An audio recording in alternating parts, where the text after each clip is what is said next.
Okay. I'm sorry. I was looking at two different things. Welcome back, you guys, to another,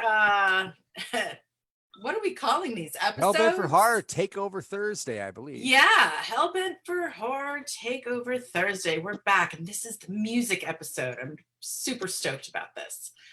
With me, as always, is my lovely co-host, S.A. Bradley. Hello, everybody. Yes. Yay. And then we've got two awesome musicians with us. We have Miss Catherine Capozzi and Yay. Mr. Ross Childress. Yay. Hello. So much yay. Yay. I will be monitoring the live stream on Facebook. So those of you that are tuning in and watching and hanging out with us, you may ask your questions. And what have I done? Chit-chatting, and yeah, we'll get them in. And then if you're brave enough, Scott's gonna tell you how to join in here. Exactly.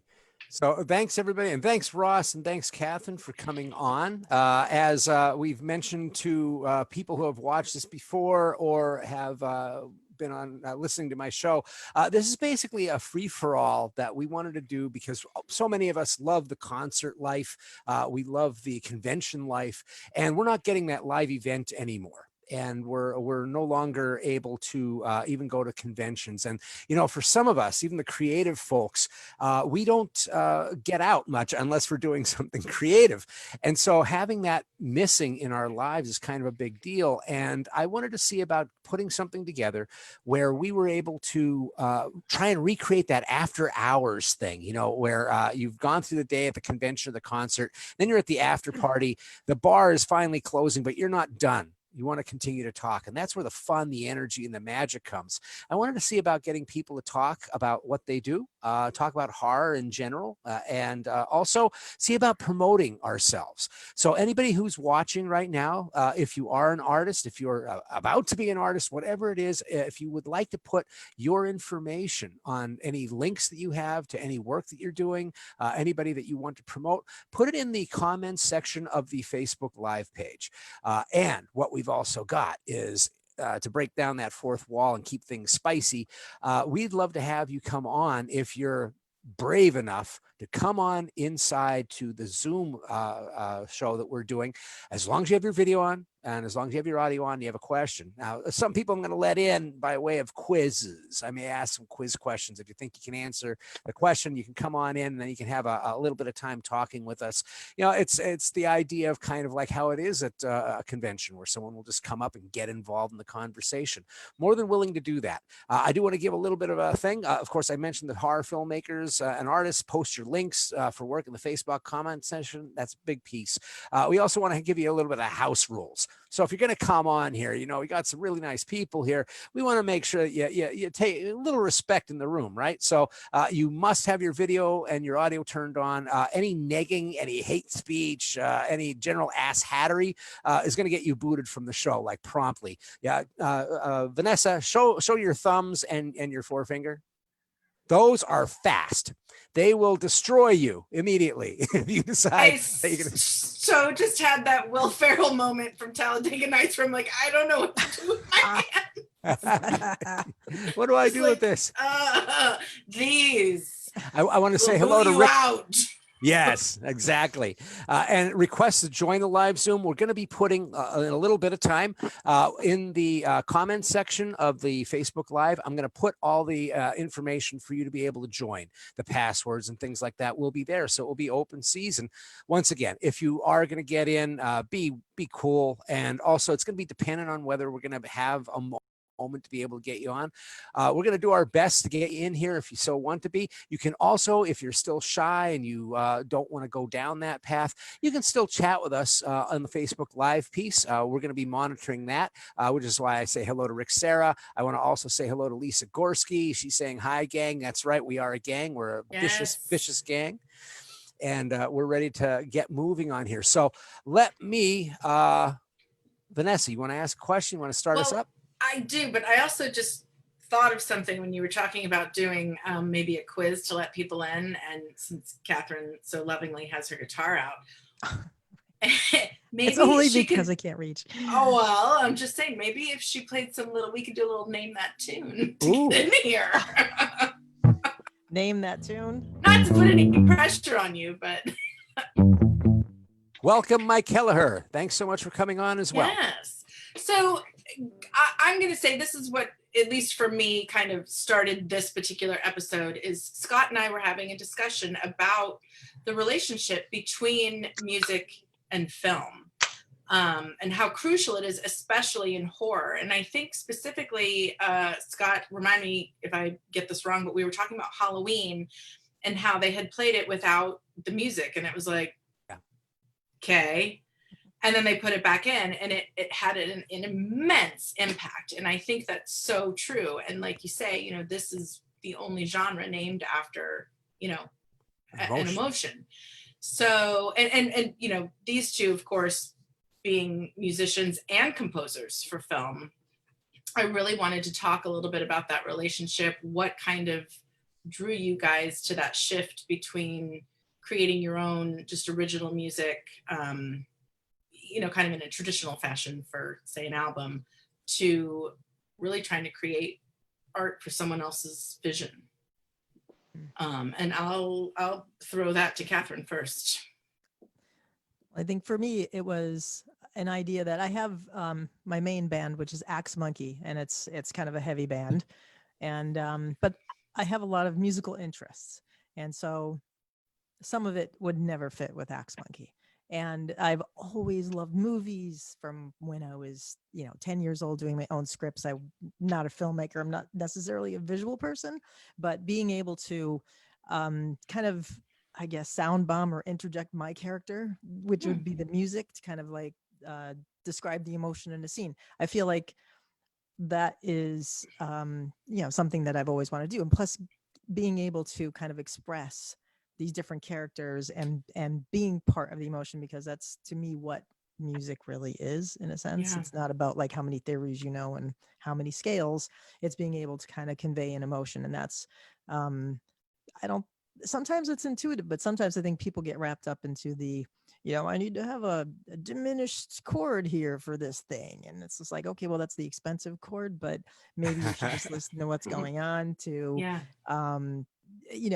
get into what's happening, how are you feeling, what are you hearing, so that for me was like kind of like the exciting part, which is being able to kind of expand what I already was feeling, but go into a different art form and not just do Axe Munkee. So yeah, that's phenomenal. Do you feel, you mentioned something about you're not a painter, right? You said you're not a visual person, but do you feel that you're really with sound?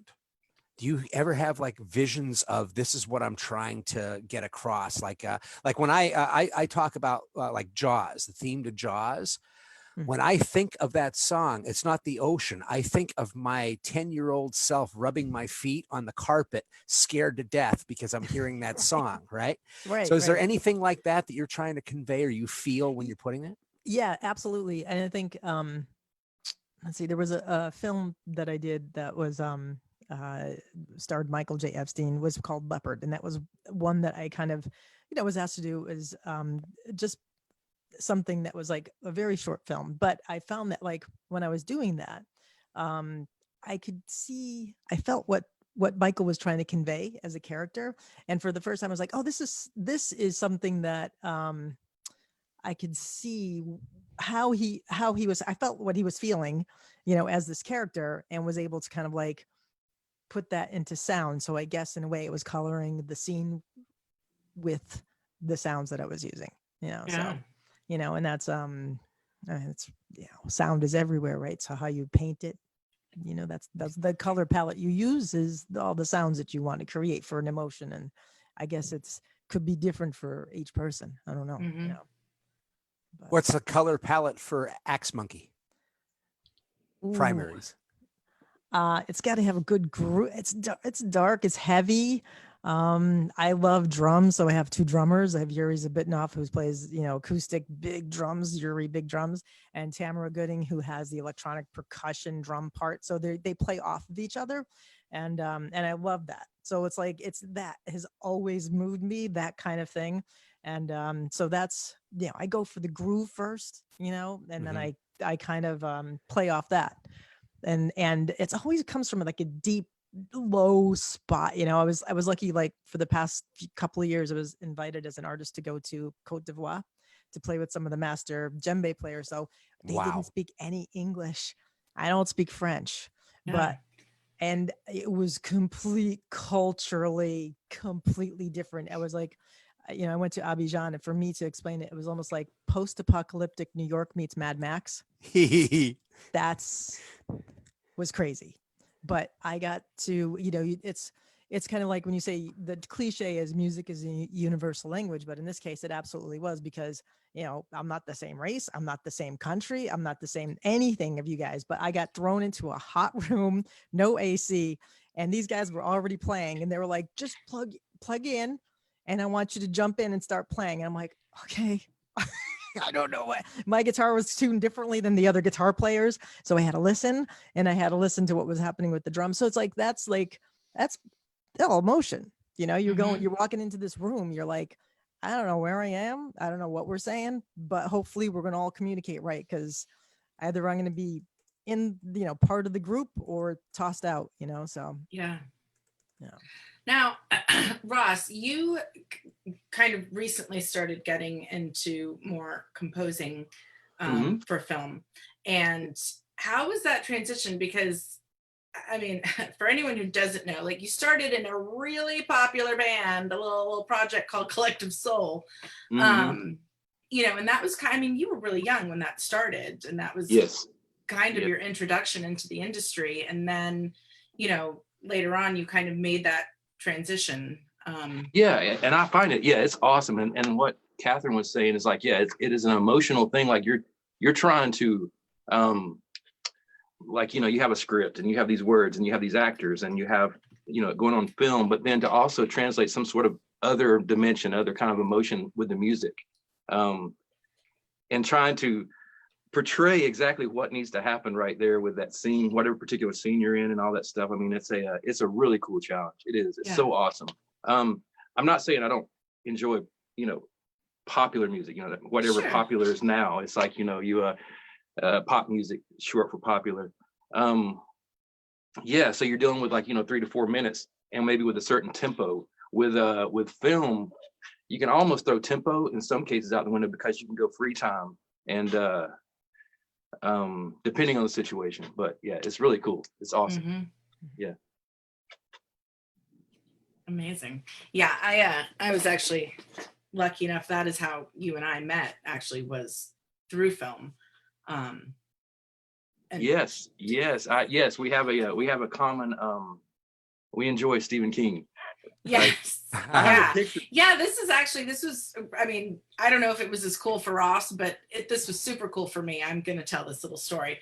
So I did Rainy Season about 4 years ago. I had gotten the rights, and, we were crowdfunding and getting ready. And I had gotten to know, actually, it was a friend of Ross's, and he had come up to me. He's like, hey, do you know Ross Childress, from Collective Soul? I was like, yeah, I'm familiar with his work. What about him? He said, oh, he's a huge fan of Stephen King. He's, would like to talk to you. He's thinking about writing a song for your film, if you're cool with it. Yeah, I'm cool with that. So we had met, and I didn't have anyone to do the score yet, and I didn't even know where to start looking. This was my first film. I didn't know anybody. And we just started chatting, and he was like, I'd really like to do this. And it was amazing because it was really important for me for that score to be a character in the film. I really wanted music and sound in general to be such an integral role that, honestly, if you took it out, it wouldn't have worked. And then he ended up scoring my other 2 shorts, and it was But I have a picture I got to send you. It's from The Shining. It's from the 1979 filming. I gotta send this to you. I gotta find it. You should make it your virtual background. I'm sure. The elevators have that. Now, Scott, I can't remember. What is your because this is a bananas photo. What is the background? Oh, this in Okay. the background. This is Yes. from the BBC. This is an old show called Swap Shop from like the 70s. And It looks glorious. BBC's Yes, been I love putting it. out Yeah, I a love bunch that. and It's it just awesome. it cracks me up every time I see it. So I'm like, yeah, I'll do some Yeah. weird hawking of my own stuff in the background at some point, but for now Yeah. I'll keep it at that. So Catherine, you mentioned something really cool, which is djembes and that really tribal sounding drum. So Mm. I joke a lot. If you are on my webpage, every so often you'll notice that I go out in the woods and I do Facebook Live where I hug trees for people. I like to call myself the heavy metal druid, and I go out there and I do this stuff because I've done some like going out into the woods for a weekend fire circle where everybody has djembes, and it's just Oh, wow. crazy throbbing music. So it's incredibly tribal. What do you think is the driving force when you're doing music for like a movie? Is it more about backbeat? Because I always think pop music, it's the backbeat, right? The backbeat is just the thing that drives it. But what do you think drives a movie soundtrack? Oh, I think it all depends on like the movie you're working on, for what metal girls are into, for instance, that obviously I was love like, she wanted metal. So I was listening to heavy, Yeah. death metal, heavy metal. And I was like, okay, I can relate to this. And So good. yeah, So good. so that drove that, but I was trying to be like, all right, so how can I do this in a way that's not necessarily right smack in your face, but it has like answers to it a little bit with like, and then kind of like, so starting with that metal vibe, and there were some sections where it's like yeah, right out here's like, I just took right from Axe Munkee. There were songs that I had that I couldn't use for really anything. I love these certain parts that you wouldn't necessarily know, but they Mhm. were perfect for these scenes, so that kind of drove what I was doing for that. But then there's the emotional part that you're like, I have to make this a little scary. Now we don't know what these guys are like. So it's like, it kind of like, so you're kind of like vibing off of like both that boom, boom, boom hard thing. And then the weird, the juxtaposition of the weird emotional content over something like that. So What's funny is that, I mean, what metal girls are into is a horror comedy. And so you have this music, which a lot of times, which is probably my favorite of all musics, it's not always seen as funny, yet you find a way to make this loud music. It's like a call response. It's funny. It's almost like a comedic voice that comes through when they're going back and forth to the concert and stuff. It's not serious, and yet it's this loud music. So I love how you work on that. And is that something that the director asks of you, or do you just like go, this is what I'm feeling? no, I mean, I think what Laurel Vale was the director and the Laurel writer Vale. and starred, right? So she gave me the points of where she wanted music and some of the ideas that she wanted emotionally. And then I was just like, okay, I'm going to take that and kind of play with it a little bit. And, I mean, if something didn't work, I was always like, okay, there was like maybe something that didn't work in one spot. So she was like, oh, can you do blah, blah, blah, blah. And I was like, sure, I'll try that. So you try a couple different things. I mean, a lot of it is kind of like working with the director, right? And that's asking questions and being like, how do you, because it's not my movie, but it's the music. So I guess I'm emotionally responsible for parts, but I want to make sure that whoever I'm working with is getting like their emotions across, their characters, whatever it is. So you have to kind of like ask questions. What are you feeling? How do you want to work with this? What do you want to do? So, and which, by the way, I would like to find the link. I know What Metal Girls Are Into is available now. yes, I can find the link. And if we It's on find it, I will CD. post it because it Yeah. needs to CD be Baby, seen. Spotify. Yeah. It's so good. I tried to look for it earlier today. I was looking for it. It's tons of fun. Did you I find think it? I I'll think I find have it. a link on my page for the intro to this, to at least the Facebook page, which probably has a thing. There So is there a is link on the Women in Horror page to the film because I know it. You can watch it now. I don't know what platform.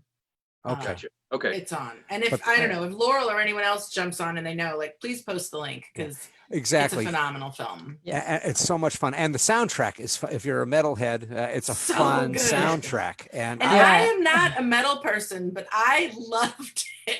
see, that's what I was afraid of. I thought it was going to be for people who weren't metalheads. Like I thought Laurel and everybody, they're just not going to be into it at all. And I was going to be hearing this like Spinal Tap with an extra Kerrang, and that was it. And I'm like going, no. And I was going, no, these people, they're wearing the right t-shirts. Like I remember I'm elbowing my wife going, those are the right t-shirts. They're wearing the, they did it right.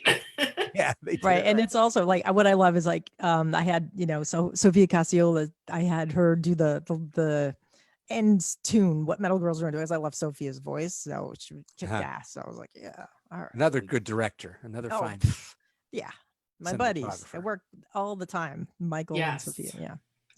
So we talking metal, invariably, we got to talk Satan. So we're just, what I laugh. One of the things that I always say that I did on a show about Hail Satan.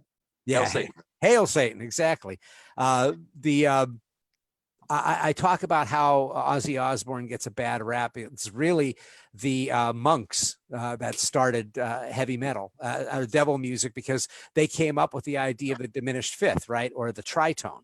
The tritone goes back to the medieval times where there was the voice of angels, which was a higher tone, that bright tone. And then they had that sound, which I'm not sure how true it is or not, but in research that I did, they're saying that was a banned tone for a while. And that the church for a long time, they kind of ruled music. If you were going to be a musician, you had to work for the church after the Dark Ages and everything. And then came you guys, the balladeers, that went and told naughty stories about the last village in song form when you went to that. So was there a song that you heard when you were young that scared you? And what was it? Oh, I have one. And I can't remember who did it. But the name of the song is it was Hold Your Head Up, I hold your head up. And I thought he was saying blow your head up. Do you know what I'm talking about? Yeah, changes the meaning. I think it's Argent. I think the name of the band is Argent, right? Yes. Hold your head up. I really thought it was blow your head. I was like, and I was young, and I was like, ah. So that scared me. Oh, How wow. about you, Catherine? Anything? I think I always liked a little eerie music, so I somehow got hooked into the soundtrack for The Exorcist, Tubular Bells. So I guess that was creepy, that was scary. I like that. That was more scary than any nothing. There's no like metal tune that let me think. Hold on, I can't think. No, the Tubular Bells, definitely. It's eerie. Still scares me. Right? We have a question from K. Wayne Thornley. What horror score has been most powerful for you in recent films last 10 years? Something you wish you had done. And that can go to both of you. Like any film that you guys would have been like, oh, wish it could have been mine. I would have done this. That's a tough one. That's a tough one. That is a tough one. It is really tough. It is really tough. I will say, just because of the stylistic and everything, and I think there was so much cool things about it. It's not really hard, but the Stranger Things stuff, as far as them combining the time period with the music. Yes. I thought that was awesome. That was really freaking cool. I agree. I think they've nailed that whole time. As far as other stuff, I'm having to really think. That's a toughie. God, Recent ones are hard because I always go back. Well, go back. I don't think he's gonna mind if we go past 10 years. I mean, well, I'm going back. Like to me, Psycho. You know, like that kind of thing was like it was brilliant. Also, well, and Goblin for like all the sound. The sounds are just amazing. And John Carpenter. I mean, I don't know. It's just there's like older stuff. Newer things, it's hard to say. I can't necessarily. That's true. Maybe there is something to that early 80s stuff because Stranger Things kind of did the same sort of thing. There might be something to those instruments. There is. I mean, a lot of times, Ross, and when we did this, like I was pulling tons of Carpenter as like reference stuff because I, of course, am not very musical and I don't know the words and the terms. You can even ask him. At the end I was like, could you do like you know how when guitars sound bendy, you make it bendy, and he's like, That's right. You were saying bendy. yes, Yeah. it's like a little slide guitar. I was like, is that what it's called? Yeah, that. It's Yeah. bendy. I learned the words at some point. I don't know all of them. That's hilarious. So somebody, Jason Bradford, said Led Zeppelin's Whole Lot of Love creeps me out. And I know what he's talking about because I was with a friend who it was his first time ever smoking pot. And that middle of the song happened and he wasn't sure if it was actually the song. He's like, what the fuck is happening to me right now? It's like, calm down. No, this is part of the song. Non-traditional sometimes gets. Do you have like, I always think of like the Texas Chainsaw Massacre soundtrack, which is not traditional musical instruments. It's like the sounds of like scraping metal and weird African instruments that he bended. Do you have anything like that that interests you? Have you ever tried that? Or does that sound like something that you would use? Actually, I did for the first one of the first soundtracks I did for the movie 10, which was a launch over production with Michael and Sophia. And the first thing, you know, I did the soundtrack, and it was there were pigs figured prominently in the film. So, but it was just pig masks. There were no pigs.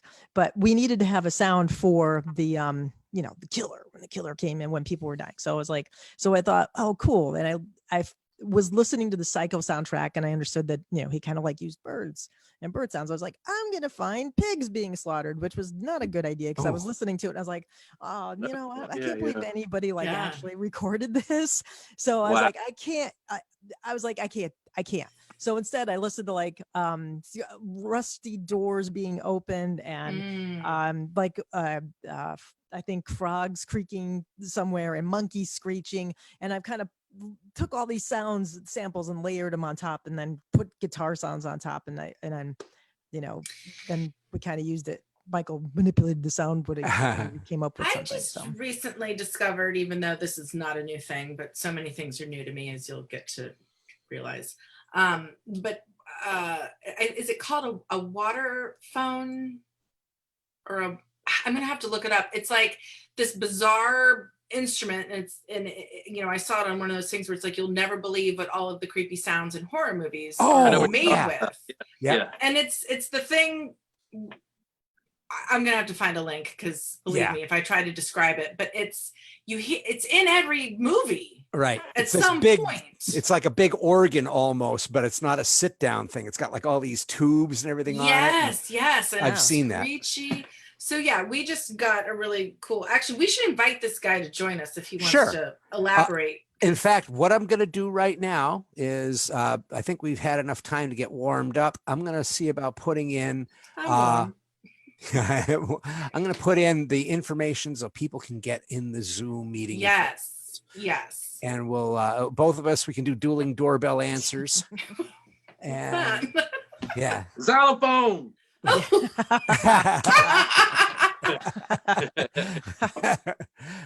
So okay, we'll see if so Nathan wants to come in. Yes, Nathan Andrew Leaflight, please join us and tell that story, because that's a very interesting story. Kelleher, he just said, any of you awesome cats found it hard to hear the vampire Lestat from the books pre-Queen of the Damned? Say that again. Like, yeah, I read those, but what was the question? That's a hard one for me, and I just lost it. Okay. Have you found it hard to hear the vampire Lestat from the books pre-Queen of the Damned?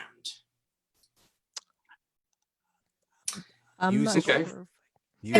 Mike, help us. Reword your question. I read the books, but I'm not sure. Yeah, I read them before the films or whatever. But I don't know how to answer that. What do you think, Scott?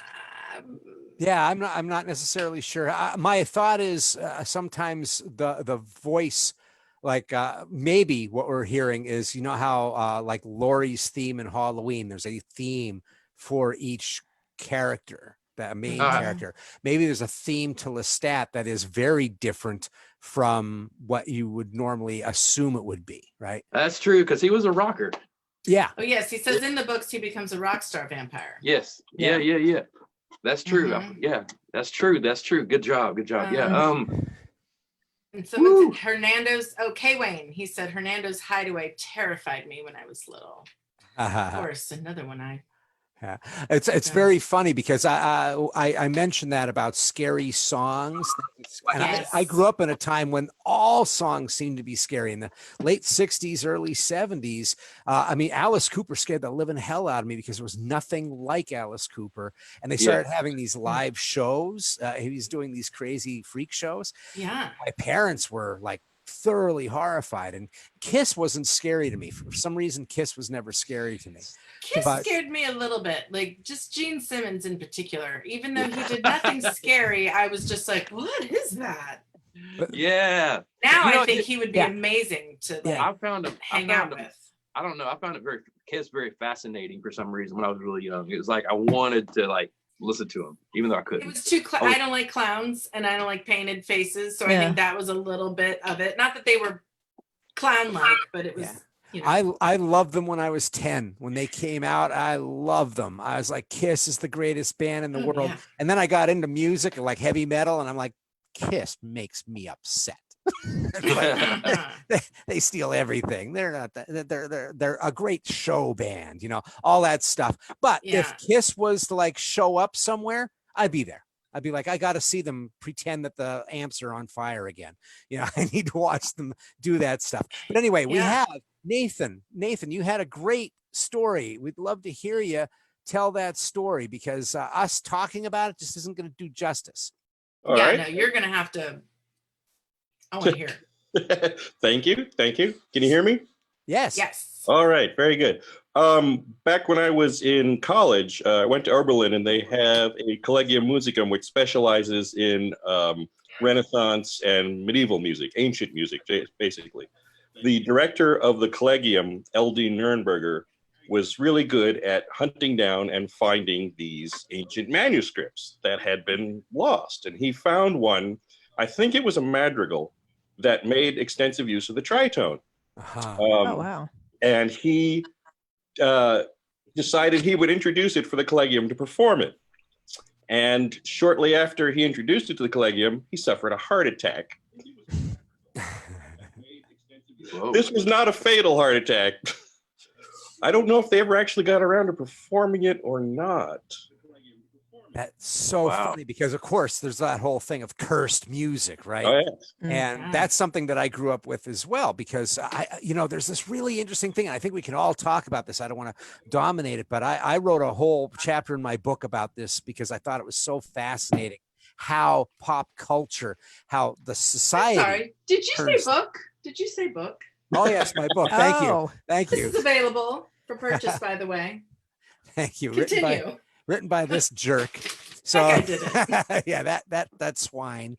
But one of the things that I talk about is how as culture darkens, the music darkens, and how it takes on this fetishistic thing. Like you have a mistake in the song "Rain" by the Beatles.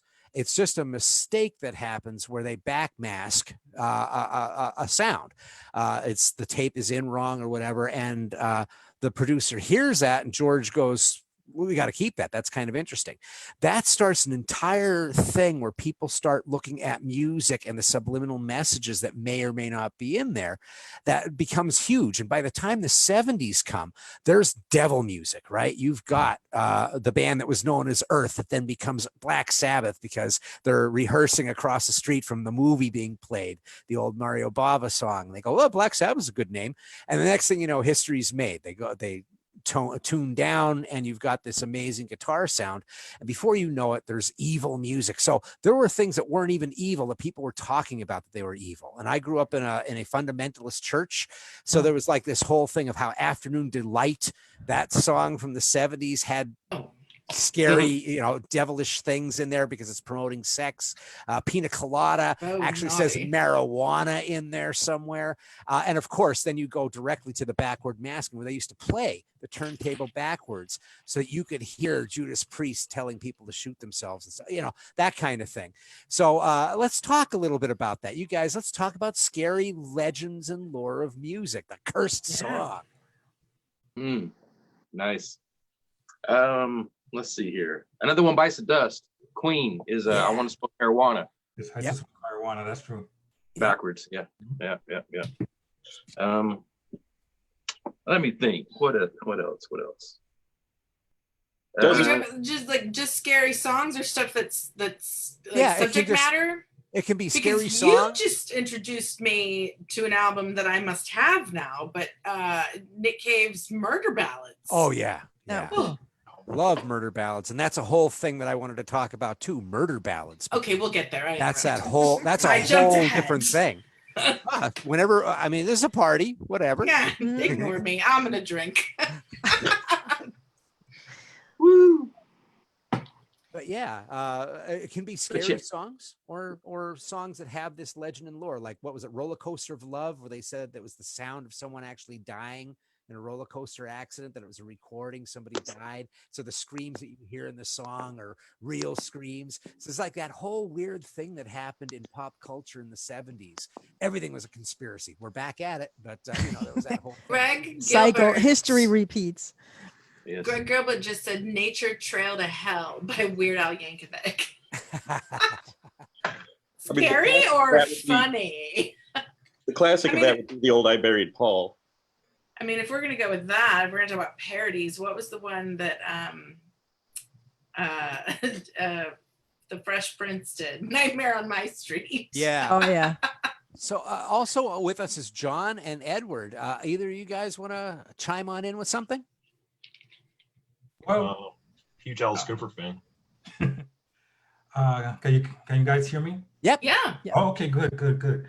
One of my favorite dark songs, and when you listen to it, it doesn't sound dark at all, but it's by the Canadian prog rock group Saga, led by Michael Sadler. Great group, great, wonderful group. And it's called The Perfectionist, and it's a cheery story about this rich man who realizes that he's going to die, so he brings all his friends to the perfect party in which he's going to put poisonous wine to make sure that all his friends dies before he dies.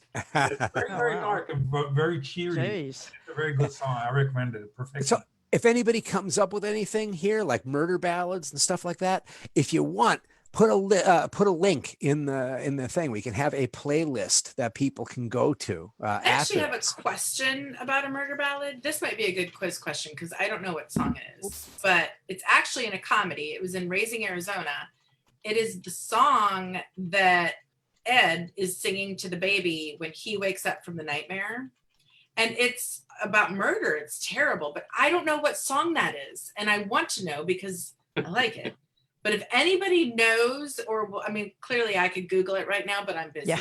But if someone else wants to do the dirty work for me and find out Yeah. that song was in that movie, because that was a murder ballad. If you find it, whoever's out there listening or watching wants to come in, ring the doorbell with the answer, and Yeah. we'll be happy to You'll bring you in. win, my respect. So we have this amazing artist with a guitar. She's holding a guitar. I'm just holding it because it couldn't move. Oh, what does it do? What does Nothing. it It do? does nothing. It doesn't even But- make a sound. We've been talking about tritones and diminished fifths and stuff like Oh, that. No one my knows what favorites. that is, right? You So, want a diminished fifth? Isn't that pretty? yeah, Dang. it's got that It's giving me wonderful goosebumps. sound Mhm. and tritone. That's Okay, diminish, right? yeah. It's like, oh, what's gonna happen next? Yep. And these are the sounds of the devil at one point. It was Right. thought. They're that's the devil's. That's it. The devil made her do it. Yeah. So that's See, freaking. That's I can make other weird sounds, but I don't want to make everybody go in like heart attack mode. We Maybe like cross- weird sounds. Jason Bradford for the win. He just posted the lyrics to that song. Oh, wonderful. But what is the name? Is it Down in the Willow Garden, or is that the first lyric? I'm not going to sing it because I can't sing, but y'all What know is the it song called? I'm talking What's the about. song?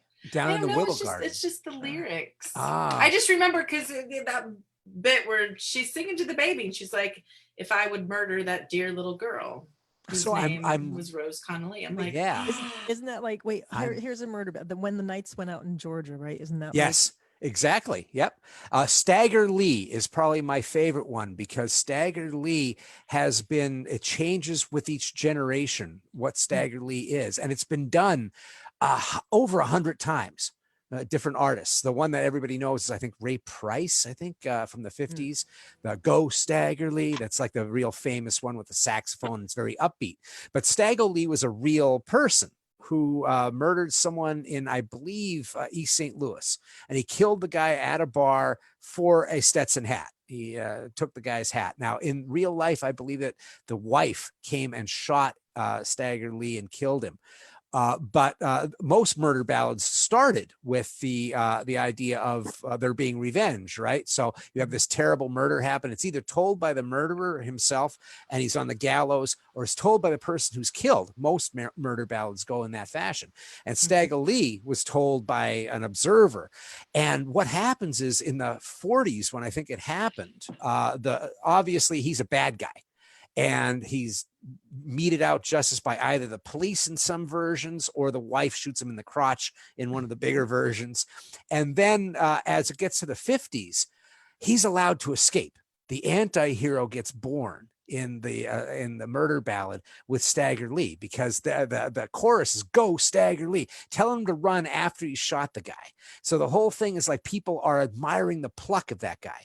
And then if you listen all the way in the 90s or 2000, I think it was 90s murder ballads, but Nick Cage's is full out gangster rap. And he's a warrior god, basically. So it's really interesting to see how the difference in law enforcement and difference in what we think of crime and anti-heroes, how a murder ballad like that could go and change. And murder ballads, I mean, they start in England, some of them, and they come over here, but everybody's positive that the Appalachian version of the Twa sisters happened right there, and they know somebody from there, but it's the same story. And that's why I'm looking here to see. It says something about a bloody knife. It says something about the river. I have a feeling this might be the Twa sisters, which is an old one from Scotland, where there are two sisters and one murders the other and throws her in the river. But these traveling minstrels find her, and they cut her body up, and they turn her rib cage into a heart or a harp, and it plays. And I mean, this is what murder ballads used to be like. That would be terrible if that happened. But there are all these things that are clues. Like there's one that's been done a bunch of times, which is a guy telling a story of how he kills his loved one, slashes her throat, but he gets some blood on his shirt, and everybody goes, "Why is there blood on your shirt?" He says, "I have a nosebleed." And there are like 30 songs that have that, but it's changed regionally. So I love murder ballads because it's like this early yellow journalism kind of thing. You hear this story I heard over in the other holler that people did this terrible thing, and yet you've got this and of course who would put a murder ballad in their film with a baby lullaby? The Coen brothers. Makes all the sense in the world. So yeah, well, because they're geniuses. That That's reminds me of Motley Crue, "You're All I Need." I think that's a very good murder ballad. John mentions "Where the Wild Roses Grow," which is a really good. That's an old murder ballad, John, and that's a great one. That's on the Nick Cave album, Murder Ballads. I give high marks. So one of the things that I do, I go to a lot of conventions, and there's one convention in Cleveland that I go to all the time called Cinema Wasteland. It's in a Holiday Inn in Strongsville, Ohio, and it's been there for like 25 years, and it stays around 2,000, 3,000 people. It's for hardcore grindhouse drive-in movie horror junkies. Everybody there has written a book, basically, and the people who have been going there since the 90s and stuff. But it's in Strongsville, Ohio, and it's a Holiday Inn. So the bar I always get there on Thursday because I fly in, and the bar has the traditional look to it and has the traditional music being played, but they have one of those satellite jukeboxes so that if you put enough money in, you can find the song that you want. And one of the things that I do to herald that the horror is happening this weekend and drive out the normal people is I put O'Malley's Bar on, which is a 16-minute song about everybody being killed in this bar, done by Nick Cave, it's hilarious and it's gross and it's revolting and repulsive. It's wonderful.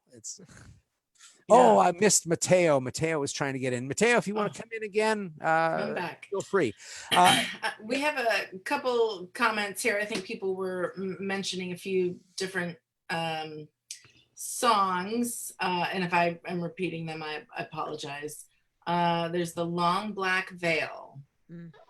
Joe Niedbala mentioned that. Said it's a great murder ballad. And then Nathan with Kate Bush has a song called Leave It Open with some scary backmasking. I'm about to get a Zoom bomb here. My son just walked in. I'm going to mute myself real quick. You guys chat. Let me see what's going on. Oh, my Lord. Uh-oh. Give us a name that tune, Catherine. Which one? Name that tune. I don't know. Play something. Oh, okay. Hold on. Here we go.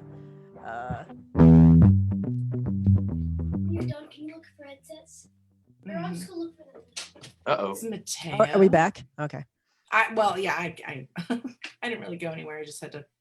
Keeps coming in. What am I going to do? There's no lock. Hi. Welcome. Are we back? Oh, I'm hearing my own voice. Keeps coming in. Who's that? Are you guys hearing that? Thanks. She's hearing voices in her head. I am. I'm like hearing like a weird. Okay. It's like, there's an app called Speech Jammer. Have you guys played with this? No. No. Oh, it's actually kind of fun because you can set it and it will like delay your own speech. So as you're listening, like if you want to try to read something, it immediately will screw you up because it's super loud on a delay in your ears and you end up speaking like the worst tongue twister ever. But yeah. So Mateo, you just jumped in. Say hello. You got a question for us? Mateo, you're doing a live Broadway feed she's a Broadway actress, so she's doing a live concert. And I saw this was live, so I thought I'd join that. Join this. Yeah. Yeah. Yeah, Broadway Sessions. It's called Broadway Sessions, and she's a performer, so yeah. Nice. Great. Awesome. And it looks like Shannon, let's see. I've got a couple things that people have spoken about, but Shannon Ford Shamley says she directed a video for a murder ballad. Why don't you come in and talk about that? Yes, please come in and talk. Let's see. I've got a couple things that people and if you can, I'm hearing somebody's sound recycling, and I'm not sure who it might be. So if you're not talking, if you could mute yourself, that might be helpful. Yes. And if you have headphones, that keeps that from happening. But hearing myself, I mean, I love myself. I'm just so fucking wonderful, but I don't want to hear myself. We love his voice. Also, this is, I don't know a nice way to say it. I'm just going to say it the most polite way possible. But before this turns into 20 of us talking all over each other, if you have said and spoken to your heart's content and you're ready, we can let you pop out. We'll get some other people in. You can always come back and join us later. And that doesn't mean I'm kicking you out. I'm just saying, if you feel she's kicking you out, get your ass out. If you feel like you've said what you wanted to say so far. Thanks, everybody. That's what's great. Everybody don't here let the door hit you on the way out. we got some other people who are trying to get in here. Yeah. So Who is that? Did it stop?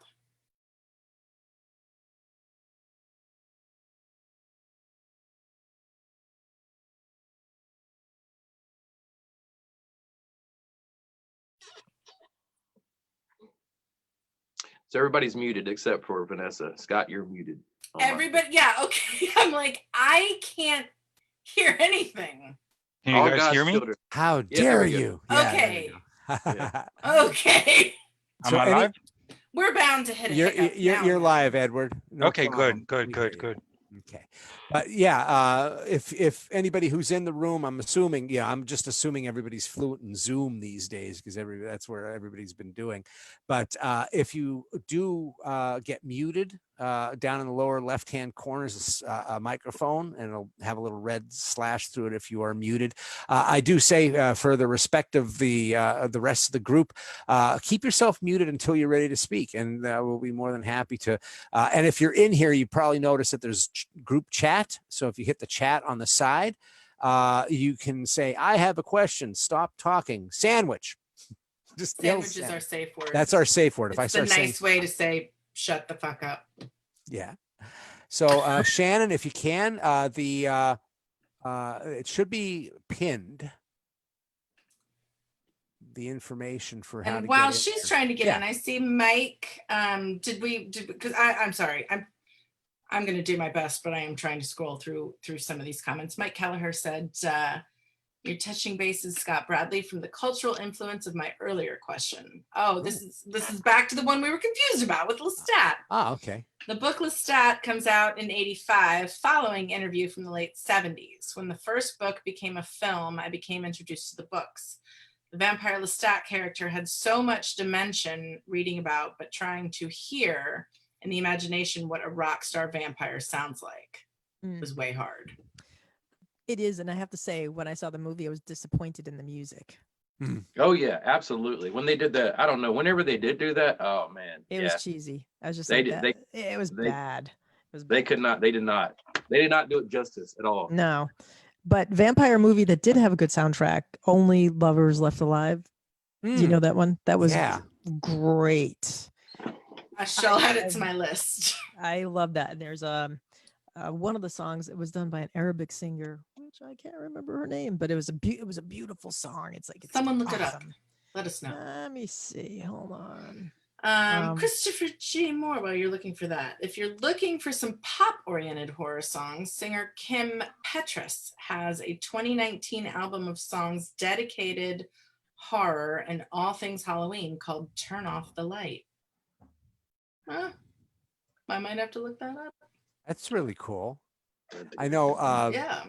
You can go back to obviously Screaming Jay Hawkins, being like one of the pioneers of shock horror, being in music with I Put a Spell on You. I love the story of that. They were all drunk while doing I Put a Spell on You, and that's why that song comes out. They were up all night trying to get this thing done. It started out as because I believe it's a rather big old fashioned standard, but they just got hammered, and that dun they started slowing it down, and it's just freaking awesome. But people were scared by that, it was this crazy black guy, holding up severed heads and coming out of caskets and stuff. So it's really funny how you see that kind of stuff happen.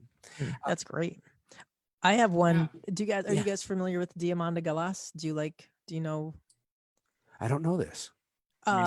She's a punk opera singer, but if you listen to her, I don't know if you listen to her sing, people might get nightmares. I find it somewhat soothing a little bit, but she did an album with John Paul Jones from Led Zeppelin, the bass player, and it's brilliant. The Sporting Life. So that would be like that. I mean, she's cool, scary, I think, but I don't know. Is she like Tarja Turunen from Nightwish? I don't know. I'm not familiar. That's kind of that's operatic, but that's kind of like the rock and roll faux operatic. It sounds like she's I think she's Greek, but she's like she does a lot of vocalizations, so it's a lot of that. It's coming from a place that you can't necessarily put your finger on, but she's a lot of people have a hard time, I think, listening to her. You have to really kind of like want to explore some different sounds to want to listen to her, but I think she's amazing. She's great. Here I'll type it in so you guys can. Oh yeah, that's perfect. Oh, I got excited. I thought you were going to play something. Oh God, no, because I'm not trust me, if I were to sing, we would end this right now. I was thinking of things like that where you have stuff that is normally classical, but it's still creepy, like the Kronos Quartet. Oh, They have- yeah, it's great. Yeah. It's awesome. It's I mean, Yeah. yeah. that's like the lyrical version of something that I talk about, or not lyrical, but musical version of what I talk about for horror films, which is the idea of horrible, beautiful, something that can be horrible and yet somehow beautiful at the same time. That there's an awe. It gives you a weird thing that you can't not look at it. Like the first time you see the alien in Aliens, you're like, you have to look at it. I mean, whether it's disgusting or repulsive, you're just kind of drawn. And I think the same thing happens with music. And I think for me, it was like King Diamond. The first time I heard King Diamond, I was like, that voice made me kind of go like that. But Kronos was one where I'm trying to think of the Fallen Angels, I think is the one piece that they have where it's just these strings going, and like the first time you hear it, you're like, what the heck? And yeah, so anybody else have those kind of things? I love, like I have a whole list of songs that are songs that you wouldn't normally say, oh, that's a scary artist, but like Delia's Gone by Johnny Cash. It's about him murdering his girlfriend. Any others that you guys can think of that just are freaky? Should have made a list. See, should have made a list. Let me think. Yeah. Well, part of it too is like, it's weird. Like I'll think, at least speaking as a filmmaker, and you know, when I'm writing and stuff, especially if I'm doing something in horror, I don't always go after scary music or haunting songs, but there might be a song that has a certain theme or tone or sound to it that really fits the mood of what I'm trying to convey. Thus, kind of now it takes on, I guess, a spookier feel to it, that if you just would have played it, the average person might just be like, okay. But in the context of, you know, because I'll do like little playlists and like, you know, mixes when I'm working, that because music is a huge help for me. It really kind of gets me into the zone. Like I'll create a playlist and it'll just play on repeat as I'm writing or working on it, because it kind of keeps me there. And there are a lot of, I'd say, non-scary songs that sometimes will take on a spookier quality. Right. And I guess it depends too. And if you're listening to, I mean, like, you know, lyrical songs, for instance, right? Because I mostly do instrumental stuff, but Johnny Cash did a version of the 9 Inch Nails tune. And that hurt. Yeah. Right. And so if you're listening to, you know, the 9 Inch Nails, where you're like, you know, like young guys like kick, kick, kick. And then when you listen to like Johnny Cash do it, it's like, wow, that it hurts, because he was in such a different place in his life when he was singing it. And that's, you know, kind of like those kinds of things, I think, you know, are good fodder for film stuff too, right? Because when you're looking for film music, that there may be an emotion that you can twist a song that has a very different meaning if it was sung in a different context. Absolutely. You know, that vocal of Johnny Cash, that is pretty haunting. It is pretty. Yeah. The way he does that, it really is. It gets you, right? It's like, it's awesome. He's singing it from a, you know, a very, very different place. Yes. Yeah. It gets you, right? It's like, it's awesome. He's singing it from a, that thing. Uh-oh. That's okay. Be back again. That's okay. Shannon, I just muted you because we're hearing the sound recycling. But if you want to talk, feel free.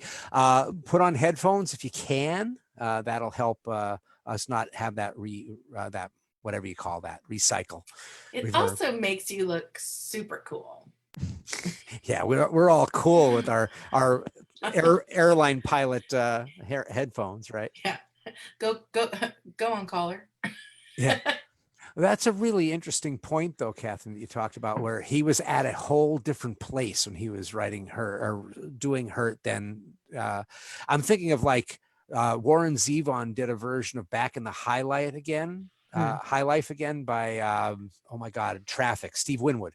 So Steve Winwood's version is like this brash kind of, oh yeah, you know, I'm on my way up. It's the 80s. And, you know, I used to sing for this band when I was 5 years old, and now I'm this guy. And so it has all this upbeat kind of thing of the 80s. And then in like 2000, Zevon does it with his tired voice, and he slows it down completely. Minimal instrumentation, just like an acoustic guitar, and it's sad. He turns it into this sad. He's not making it. You know, this guy's in a hotel room somewhere. His Back in the High Life is Pat's Blue Ribbon, right? And so it's such a great thing when somebody sees a song and goes, you know what? I'm gonna flip this a little bit. You guys, have you guys ever done anything like that? Have you ever looked at a song and said, oh, I'd love to switch it up like that? Yeah. Sorry. I mean, no, I did.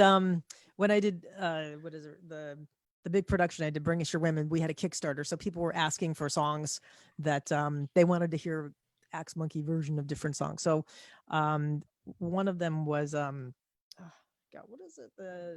Okay, why can't I remember?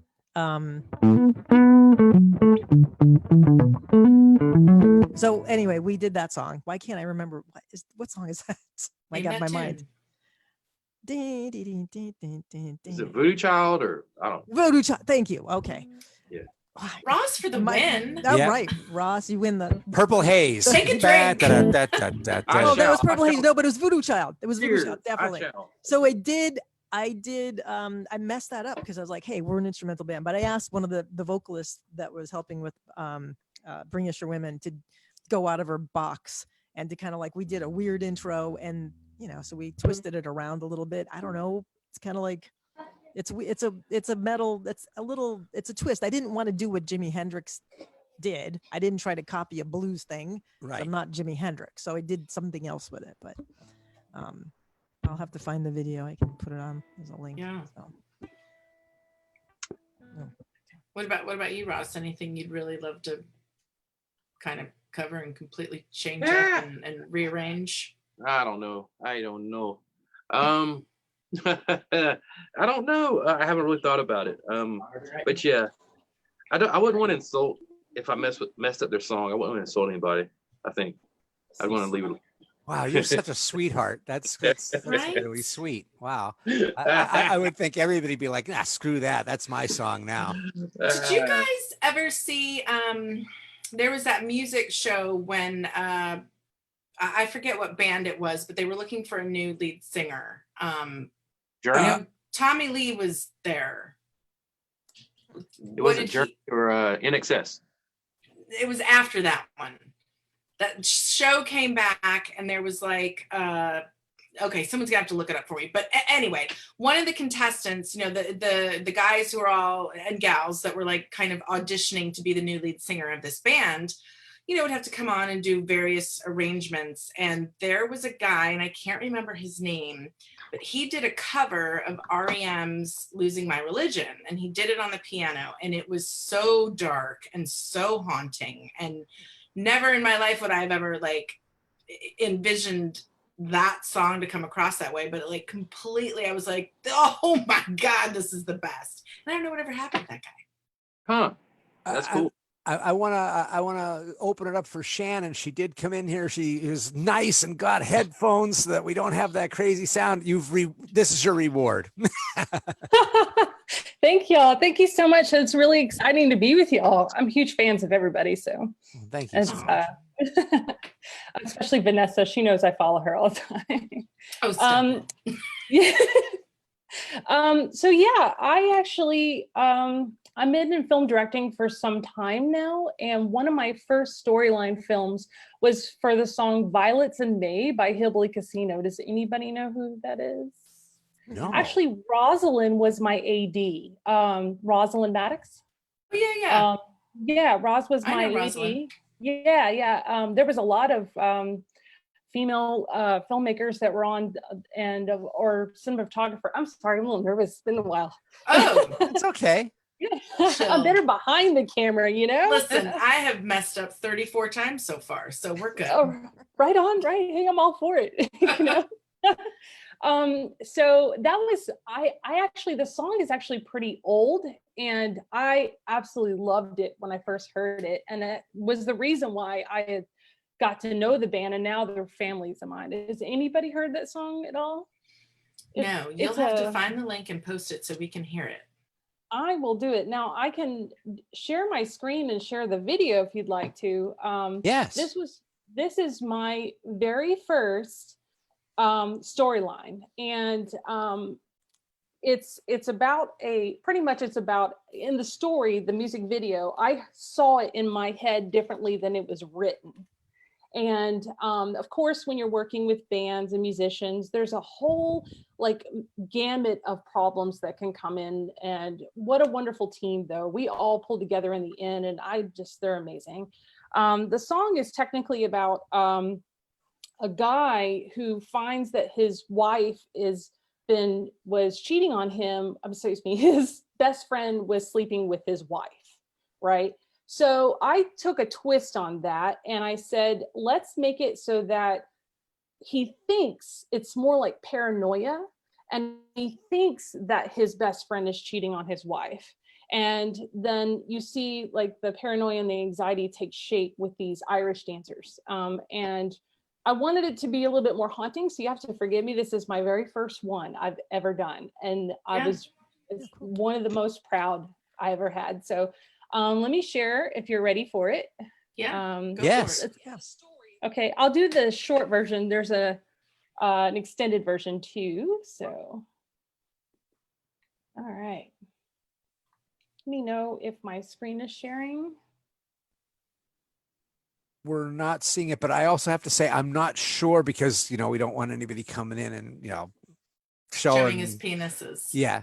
It's always going to be a penis. It's always a penis. Anything else. But yeah. So you might get a titty, but Vanessa. Well, let me see if I can do it where I can. Vanessa, I was scolded by Ross. Vanessa, you got $5. I'll make you holler. I get paid. I was too dude. Never mind. Good gracious. Let's see. Advanced sharing up. We should. I'm going to just put it to all participants for now. Hopefully no one else. Okay. See if you can get in there now. Behave, other people. Yeah. Oh, no. I've got. Oh, all no. right. Yeah. There we go. Okay, there it is. Sharing. Can you see hey. it? Yep. Yeah. Okay. Yep. Now remember, this is my very first one. Yeah, it is. Hope you don't mind. There is a shot in there. And I would love to hear your criticism too, because we grow as filmmakers being able to listen to it. So no offense. So taken. I'm going to go ahead and share this with you now.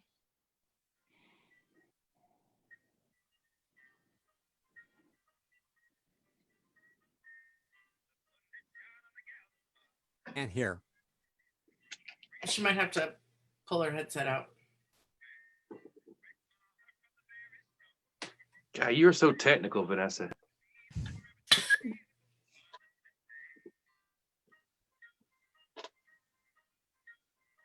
Oh, they're creepy. That's awesome. That looks great.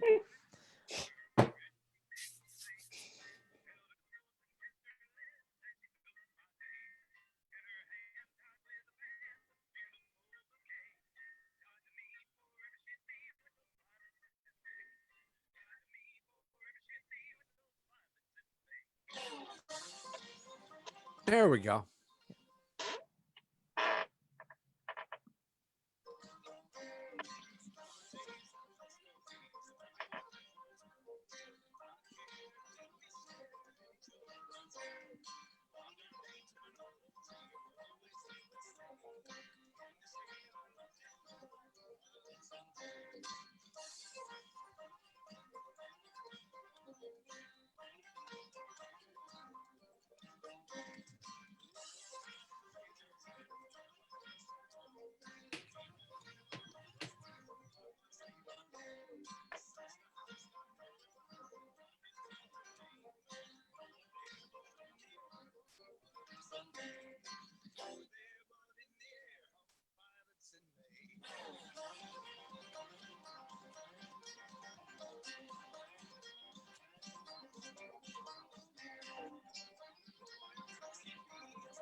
One more part.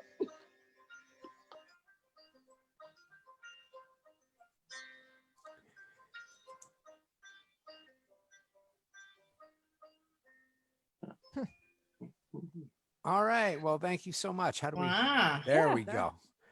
Yeah.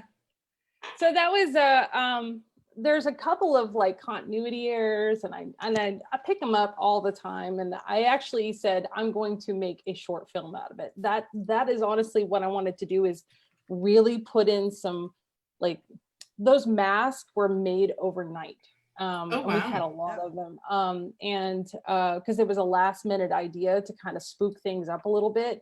You can't really tell, not a lot of people get that part where the wife is making out and she's kind of laughing at him is all in his head, because you don't see enough transition between him and looking at her in a regular clothes versus this nightie she's wearing.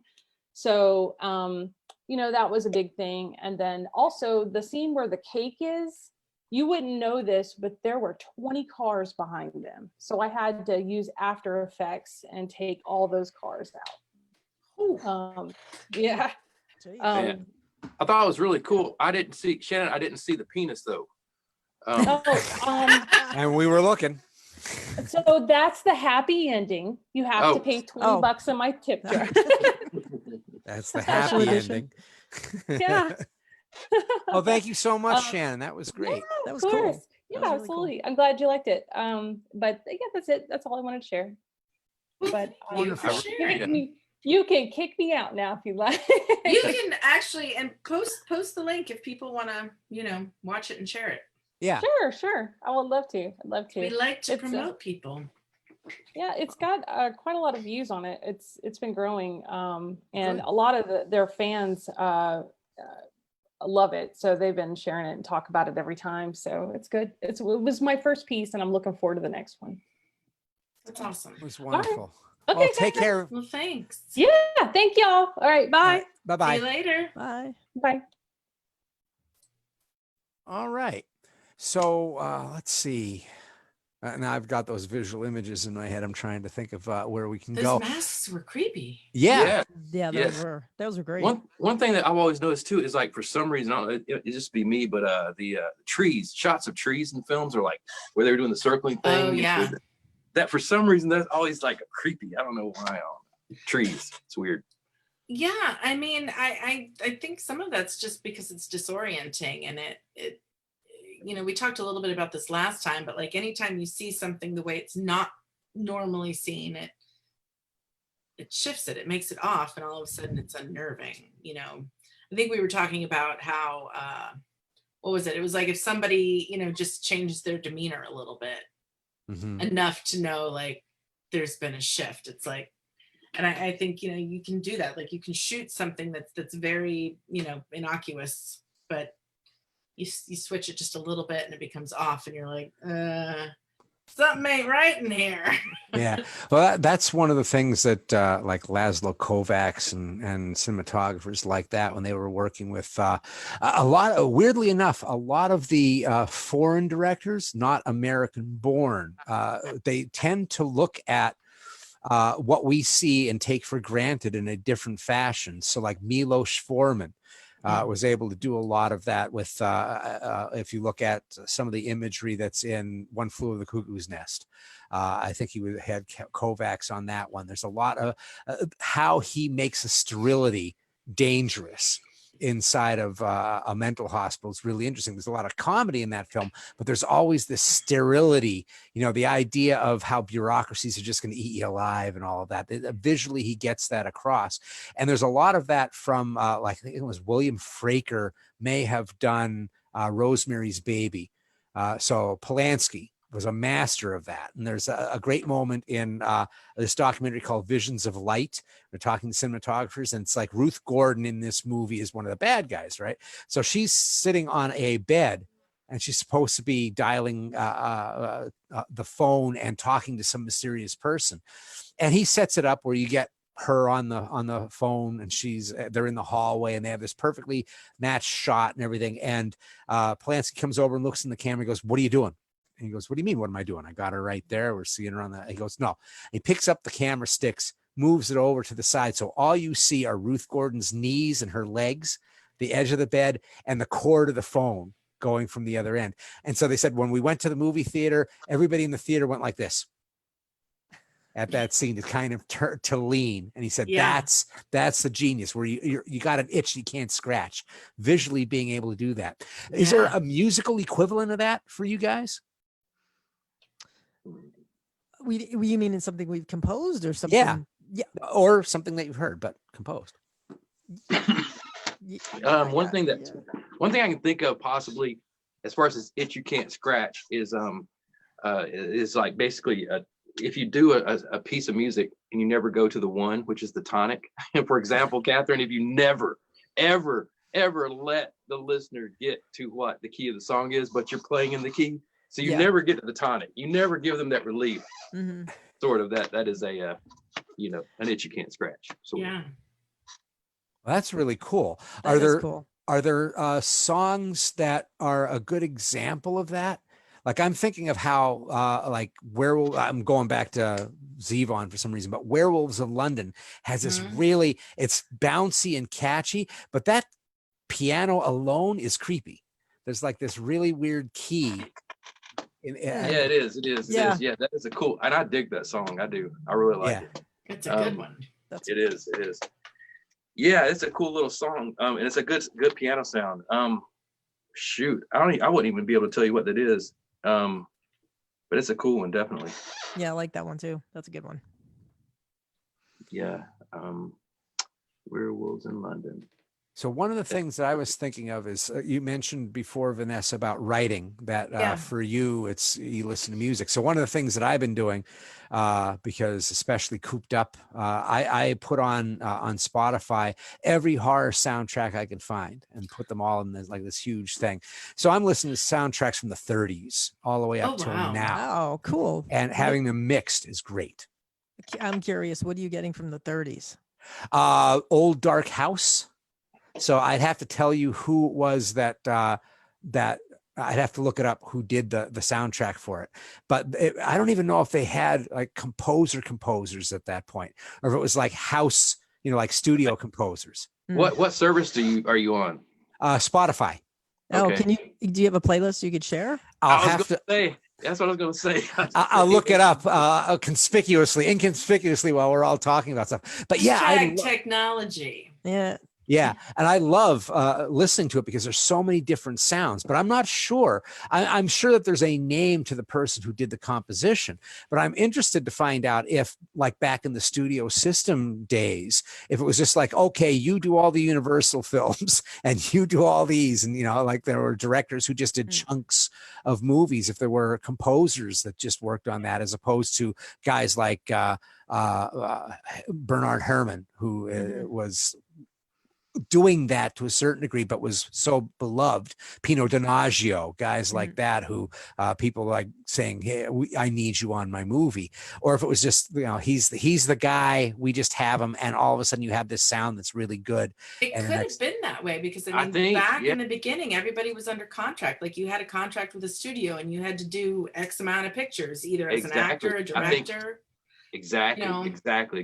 It probably was, man. Exactly what Vanessa's saying. Yeah. That's interesting because didn't the actors also have to sing and dance and, you know, direct on the side? No, I'm kidding about the directing. Like, all right, we need you to do like tap dance, and then we want you to. Oh, I'm sure. I think especially when it became like the hit making place, you know, back when Hollywood first started out, you know, I mean, they didn't even have stars, right? It was just these guys. And then somebody started to notice, I really like the guy who played the dentist in these 4 or 5 movies. And I think the first silent star was, oh my goodness, Gish, Lillian Gish. I think she might have been the first name. But that is curious because it's like, I do wonder because it was the movies were silent. So the soundtrack was it. Yeah. Right? So you had to have some, I would imagine that you couldn't be like, all right, Joe Smith, come on, you're going to be doing these 10 films. Oh, well, one's about pirates, one's about a musical. Right. Well, you know, maybe, I don't know. You know, and they're playing live. I mean, if you go back to the silent era, like, okay, yes, someone had to write the score, but depending on where it played, you had different performers playing that music. Correct. And there were no any kind of editing. Yeah, so I mean, there could have been, because Scott, remind me, I have Alzheimer's, I'm sure. We talked a little bit about this, but we were talking about how, like, you know, if somebody had to go and take a break, you had to like quickly, the guy would have to come in and fill in for the second half of the film or something. Right. It was like, yeah, I mean, it's such a weird thing because I'd love to know how many of the silent films, like when you're there's this explosion of movie theaters. It's all vaudeville for the longest time. It's all live theater. And then all of a sudden, boom, projectors start to show up and it's all silent. Did they, at that time, the studios, give you sheet music and say, this is the sheet music that must be played for these films? Or is it like in these small towns in Kansas or something, there's the guy who can someone play just piano. goes rogue, right? Somebody just goes, listen, he plays piano at he plays the organ at the church. He can be the guy. Okay, watch the movie and whatever you feel is going to be it. I'm wondering if there were soundtracks like you must play this or not. Or maybe they had I mean, could you imagine the pressure? I mean, a lot of pressure, but also I just can't imagine that it'd be like, all right, this is cool. You feel like doing this? All right, yeah, sure, whatever. You know, I mean, I would think that they'd be like, okay, listen, here's at least the piano score. You must have a piano, right? Right. Even if you don't have a full orchestra, right? Xylophone. Because a lot of that was very simple, right? And I imagine they must have scored for that, right? Because if we're all, you know, not playing huge venues and playing small, you're not going to bring your Marshall stack with like your 10 amps to play, you know, your cafe down the street, right? So you'd have to play to the room. So I'm assuming that they would have had, you know, different scores for the different venues. That might be a very interesting idea for a book. You know, there you go, Scott. Yeah, because I'm like sitting here going, you know, there's a whole thing right now about like the guys that were rubber suit performers, you know, Andy Serkis and modern guys that were in, say, the Lord of the Rings. They've become names themselves, and some of them, like Andy Serkis and Doug Jones, who does a lot of the movies for Del Toro. Guillermo del Toro, they become celebrities in and of themselves, but no one knows or remembers, except for some really creepy fans like me, who did the Creature of the Black Lagoon, you know, who did these things. And so there has been this resurgence as, you know, nostalgia kicks in and some of these guys are gone now and some of this stuff is lost.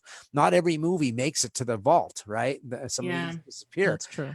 So you have this resurgence on who were the forgotten guys that did all this acting and never got any of the thing, like James Earl Jones versus Anthony Prowse, for Darth Vader in Star Wars. You know, there's dual acting going on, but Prowse, who remembers Prowse, but you remember that James Earl Jones voice. Yeah. Do you think that there's lost composers, that there are people who just did all this work? Well, like I bet Milli there is. Vanilli, like who did their stuff. Who actually did that? Yeah. Who actually did that? Yeah. No, but I mean, isn't all the old, like the Wrecking Crew, right? The Wrecking Crew that used to do all the tunes, right? And all the musicians that, like, they came Muscle out afterwards, right? And they came out afterwards because they're like, hey, that was my bass part on there. You know, I played on all this stuff, but you don't know who I am. You know, but you got paid. You got paid to be that silent person. That's a good idea, Scott. As far as there had to have been a few guys, you know, that did so much of that stuff in the 30s. Yeah. Yeah, it would be really interesting to find out, because I think a lot of that happens too when we have, you know, high generalizations on my part, but I always make this distinction that whenever there's a new technology and stuff, it's usually if there's a hole somewhere that isn't filled and nobody knows how much that space is worth. So you have like comic books appear. Because newspapers are running their course all the way back in that time period. And they did have the funnies, which was just in the strip form. And then they cut them together and they put them in a bound volume to try and sell the same thing again. And it ended up being comic books. But they went through the comic strips really quick and they came up with the idea of who's going to put this together. And it ended up being guys that were immigrants, right? That needed a job, that were cranking out stuff, telling their stories in very veiled ways about these superheroes. Punk rock, you're down in New York, you know, around Bleecker, and everything underneath that is dead. 1976, you know, all of that is a living hell. What's happening? The White Flight happens. And so all the artists are living down there free in these houses that have been abandoned. And you have CBGBs open up. And, you know, in the Bowery, you know, he's trying to make a gourmand place where there's going to be bluegrass playing. And he just asks these guys who have no experience, we need somebody to play here. And you get artists, basically. A lot of the guys were like guys that were going to college, yeah, and they end up playing some instruments, and punk rock happens because of that. I'm interested that might be where music composition and stuff like that, and there might be 5 guys that did all the movies from 1928 to 1938, and you don't know any of their names. Yeah, and that's the origin, like you're saying about the CBGBs. That's the origin of it, you know, and that's cool. We don't even know where it came from. Yeah. I think of cartoons too, because so much of what I got in orchestration, you know, come on, that was brilliant stuff. Yeah, brilliant. And you go to that older stuff, God, super scary. We were looking just for creepy old music, and there was stuff from the 20s, and from what was the skeleton dancer? It was something from, the skeleton. It's awesome. It's great. It's creepy. So creepy. I love it. Yeah. Somebody had a comment. Nathan Andrew. Yes. Probably gonna mispronounce some of this because I don't speak this language, but music that doesn't resolve. Freaking Wagner. 4.5 hours of Gotterdammerung. Yeah. Thank you. You did it. And that music never comes to a resolution until the final damn chord. I would have said that word differently, so I'm glad you did it. A day in the life doesn't sew up until, I mean, it's a constant, almost there, and then he's combing his hair and getting up and going out the door, and you know, you got this whole rush until that at the end. Yeah, that's very Wagner-esque. Thank you, Nathan. That's awesome. Yeah. I love the thing about, we should talk more about cartoons, because that stuff was amazing. The amount of work that was going into Looney Tunes and the Merry Melodies, which was the real thing. I mean, I think an entire generation, at least one generation, learned opera. Our first exposure to opera was Kill It a Wabbit and all of that from the Merry Melodies. Yeah. That's crazy. Yeah. It's awesome though. But I grew up on that stuff. Saturday mornings, right? Because that's the only time cartoons played. And that was the only time. That was it. I know. The kids today, they're like, oh, nothing's on. I'm like, you have no idea. We had 3 channels. And you had to get up to change the channel. That's yeah, right. and I'm like, there was only one day of cartoons, and it was for a little bit of time in the morning. You had to get up, you had to plan. And it was over by noon. Yeah. Yes. So I see you guys getting your guitars out. I see. I see Ross getting his out. Yeah. How about you play I'll something play air for us? guitar while you guys do it. Yeah. Why don't you guys play something for us? What would Yeah, you like surprise playing? us. Ross, what do you have there? I don't know. I don't know what to. Yeah, is the thing. You of it is don't know. I picked up. Oh, that sounds good. What do you have? Are you just? Oh, you have. Because I have mine plugged in through like Logic. Yeah, I just grabbed it. I don't know if it sounds any better because I have no idea. You guys. It sounds great. It sounds wonderful. I It's think really you should just do it. Sounds and okay. See It's what really happens. So all I got, Juicy. I was using Logic, and that's what I got because I don't know what else to do. So Ross, what do you got? I don't know. I don't know how to do this. Like, because is it like one at a time or? Maybe. Go ahead. What do you got? All right, give me a chord. Give me a chord. I hear you both. What's your favorite chord? I don't know. How about like E because it's E? All right, E. Here's an E. Okay, that's cool. Did that work? Yep. Yeah. You can just go. All right. I don't know. Just keep a little vibe. Let's see if you play over it. See what happens. Okay. I can't hear you. Oh no. I'm sorry. I think it sometimes cuts off the sound. Okay, how about I'll say something and then you say something. Yeah. So I'll just do Dueling banjos, but different.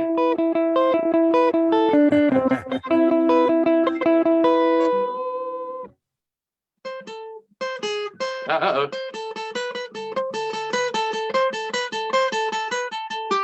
I don't know. I didn't know exactly what you played. I'm just playing That's something. okay. How about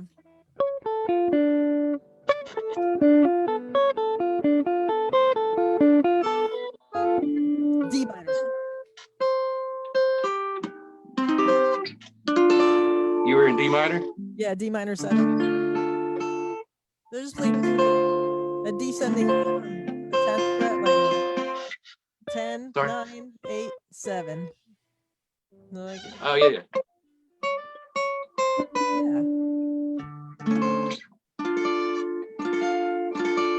Gotcha. That's cool.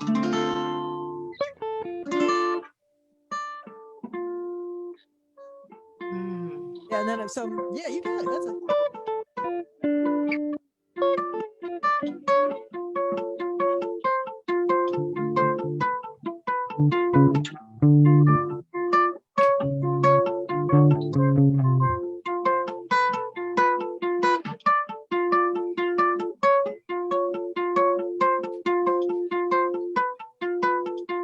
Something like that. Yeah. Was that working?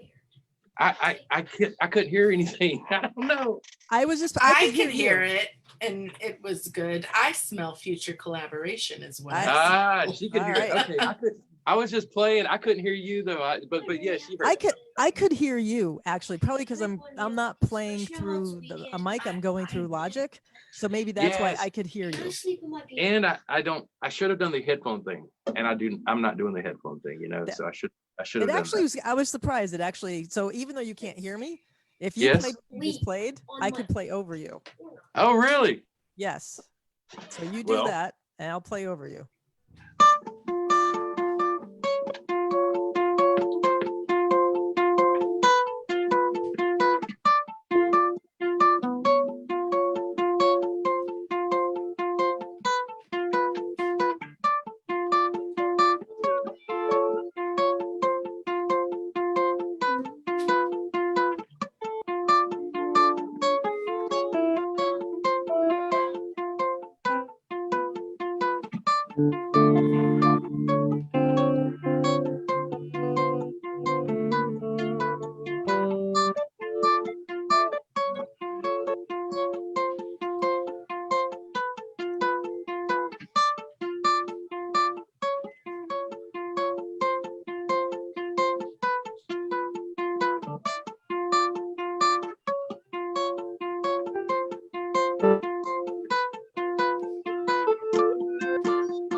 Ah. Sorry. There we go. Nice. Something like that. Did that make sense to you guys? Yeah. I couldn't. Oh yeah. Oh yeah. I couldn't That hear was anything. great. But, yeah. Oh no, Okay. you did a great job for not being able to hear. That was Yeah. one of my worries, was that it might be a cancel out, and I was like going, oh, if we could only get whatever that software was, it would work. No, but I think it would work if Ross, like, I'm plugged into. He the- needed headphones. the If I had and headphones, I'd probably be able to hear her. right. But I was just playing something. Well, over damn there. it, Yeah. Ross. What are you I doing? know. I mean, Well, that was good, because what I was thinking about doing was I was going to have you guys do a quick soundtrack for me. If I was like doing my audiobook, I could read like the chapter Yes. Well, and have you do the sound for it. So Yeah, well, actually, that could be something, but you should read a little something, and then Okay. we'll give it some music. Read from your book. all right, I'll read from my book. Hold on a minute. That's Okay. just ridiculous. I'll tell you what a self-serving prick I am. Well, I suggested it, so it's fine. Hold on. Actually, and also, he should use an accent because I should use an accent. I should. yes, let's have This- some fun. The speaking voice. Yeah, that's gonna work. Can you do an accent? I don't know. I highly doubt I can. I could probably do one if I'm not thinking about it. Like if I'm Don't think about it. if I'm trying to fool you, and Fool me. then I could probably do it. But if everybody knows I'm trying to fool them, it's going to be a nightmare. We're so close to silly hour, so you know. Yes, we are. How are you guys doing, by the way? Are you guys okay? Yeah. Doing We awesome, got- doing we great. got thumbs up. Awesome. Well, thank you so much. I'm so glad that you guys are on. I love that we're going into this musical side, because there's a bunch of questions I could ask, but the music is really the thing that I think is going to be the most fun. And don't mind me while I'm Yeah. trying to. Are you looking for your book? I have it. It was just covered. Why? It's right here. It's yeah, right. Wouldn't that be funny? We should have planned that. Like, if we make sure that our squares are right next to each other, and then you Yeah. have a book, I have one, and we make it look like you just passed it to me, and people be like, "What the Oh, fuck?" Why didn't we? Next time, That- we're Yeah, gonna next- do that because that would look amazing. that is good. Yeah. Okay. Let me see about getting in here. I'll start real slow, but I'll let you guys do a soundtrack of my life. So we'll start with Screaming for Pleasure, how horror makes you happy and healthy, which you can't see because of my background. That's funny. But we'll do. You put on the- your reading glasses. Look at you. I had to put on my reading glasses. Believe me, I have put on my. Okay, so one of the things, and I'll talk about this with you guys when I'm done reading. One of the things that I have on my show that I talk about a lot is The First Kiss, which is the movie, especially if we're talking about horror, the movie that got you hooked. It may have scared you horribly and you didn't have a great time when you first watched it, but it got under your skin. Next thing you know, you're a fan for the rest of your life. So I'm going to talk about my first kiss. I'm going to talk a little bit about like what it was. So chapter 1. Let's see. Is that too loud? No, it sounds good. Reading And then, voice. the music will come in as you all see fit. Right. This is fun. I'm going to watch. Your first kiss. How horror hooks you. I remember my first kiss like it was yesterday. I was 8 years old, and it was with an older woman named Julie. It happened in her backyard. It happened right next to the corpse of her daughter. I should probably explain. I'm talking about my first kiss with horror. Don't Look Now hooked me into a lifetime obsession with getting scared. It starred actress Julie Christie. Like my physical first kiss, the experience was scary, overwhelming, and thoroughly exhilarating. And just like my physical first kiss, I wasn't supposed to be doing that kind of thing at such a young age, but I did it anyway. Whether you're a diehard fan or you absolutely hate the genre, chances are that the first time you were exposed to a horror movie was when you were just a kid. And it may be that something in that first viewing was so powerful that you formed a lifelong opinion about the genre. I was shaken to my core when I first saw my first horror movie. I had nightmares. I was terrified to walk upstairs in my house alone at night because of the full-length mirror at the end of the hallway. I couldn't stare at my reflection because I was afraid I'd see the monster from the movie appear out of one of the dark rooms behind me and advance on me while I was paralyzed with fear. My first horror movie traumatized me. And yet, I found myself attracted to that intense feeling. I mean, what makes a horror movie anyway? See, I consider horror to be one of the most diverse and beautiful storytelling styles that we have. Because it's so diverse, there can be a big difference in the look and feel of horror films. And this is sometimes causing debates among fans and critics about what constitutes a horror movie. I like to keep it simple. The definition of horror is an intense feeling of shock, dread, repulsion, or terror. So a horror movie tells a story that gives the viewer an intense feeling of shock, dread, repulsion, or terror. I think the definition needs to be loose because what it takes to give each viewer those intense feelings is subjective. Horror is about emotion first.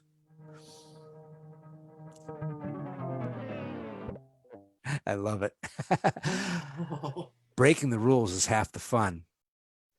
I think breaking the rules is part of the appeal of horror, especially when you're a kid. It's that intoxicating buzz of the forbidden.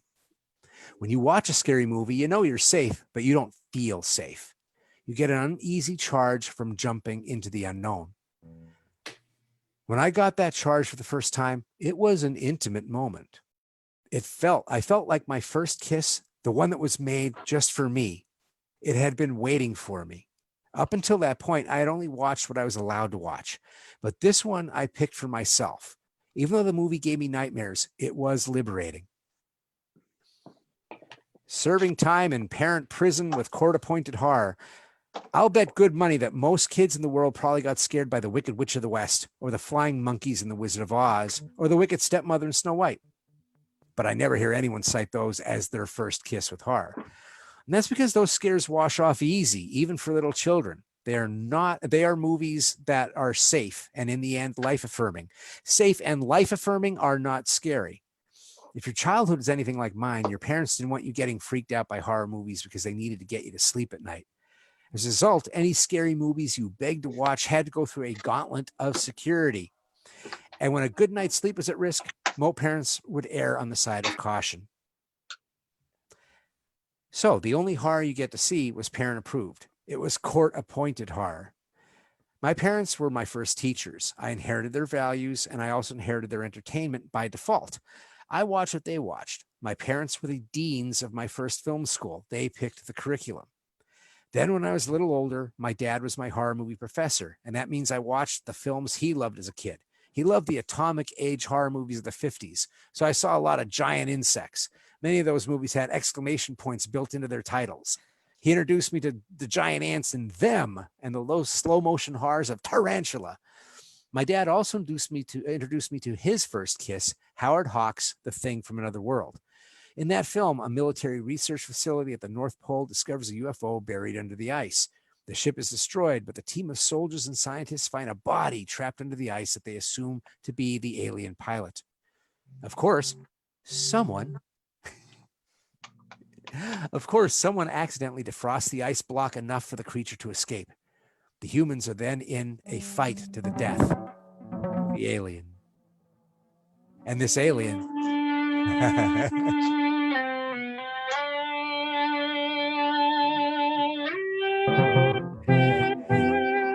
This alien looks a lot like Frankenstein, the Frankenstein monster with thorny hands. I love the movie, but it wasn't scary. I jumped a few times, but the film was more thrilling than it was frightening. Even as a 7-year-old kid, I knew that the heroic Air Force guys are going to win in the end. It was also slow. There was a lot of talking, and the monster was trapped in that block of ice, so it took a long time to melt that damn ice. The Thing from Another World, my dad's first kiss, was not my first kiss.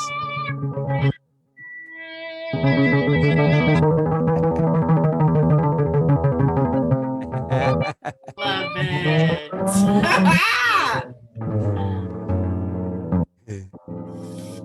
There was a pattern to all the horror movies my dad let me watch. They had one, maybe two scary moments, and in the end, the military, the police conquered the monster, and order was restored. For me, the parts I liked and remembered were one or two scary scenes, and I just wanted more. For a while, I thought the only horror movies were monster movies. Then one Saturday night during a family card game, my uncle found out that I loved horror movies, and he decided to share with me the movie that had scared him as a teenager, Alfred Hitchcock's Psycho.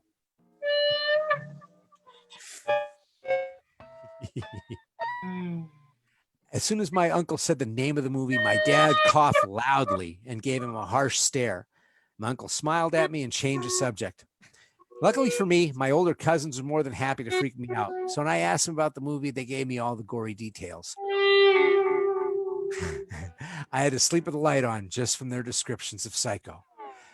Now I knew that there was more horror and scarier horror out there than the predictable monster movies I had watched.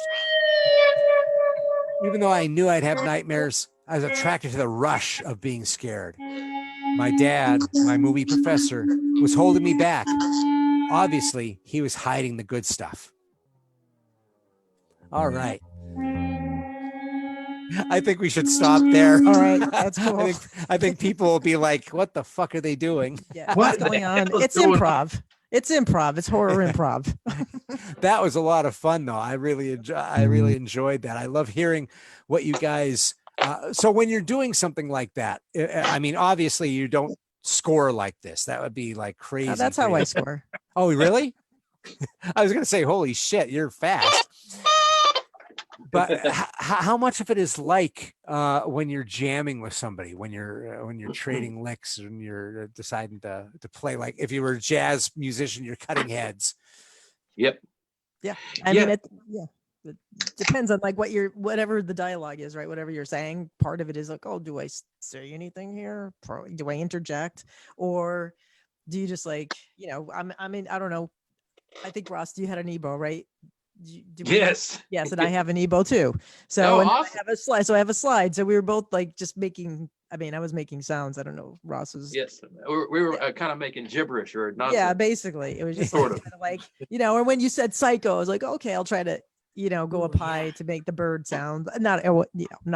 So it was kind of cueing off a little bit of what you were doing, but it's like this kind of thing is different. When you're in a movie, it's. You got to build the tension, you got to build the scene, you got to build the emotion. And, sometimes when there's long scenes, you're like, oh God, all right, how long is this going to go on for? Yeah. What do I have to do? Oh God, 5 minutes. Oh geez. Okay. How do you build tension for 5 minutes? 5 minutes, 5 minutes of tension. Yeah, no, 5 minutes. Or yeah. Right. What do you do? You're like, okay, well, we kind of got this part. All right. Well, hold on. I guess we'll do it again. We'll recycle. Yeah. Well, have you ever watched Peter Greenaway films? British director. He made a movie that was very famous called The Cook, the Thief, the Wife, and Her Lover. Oh yeah. Back in the 80s. Yeah. But he made a bunch of really idiosyncratic films like that. His thing is like puzzle pieces, but he has almost like that movie. There's opera in that. There's rock in that.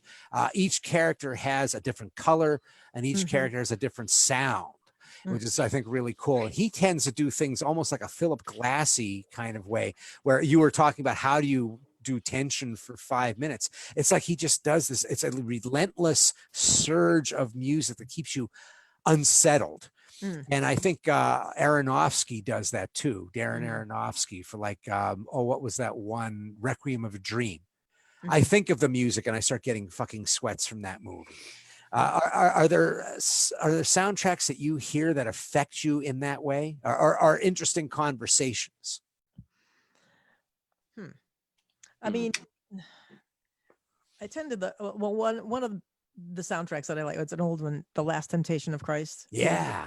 So it's like, to me, I can listen to that and just be like, it's there's a lot of, without even like following the story, but there's a lot of like it has like the perfect like amount of like, okay, distant, then tension and drama, and then like melancholy.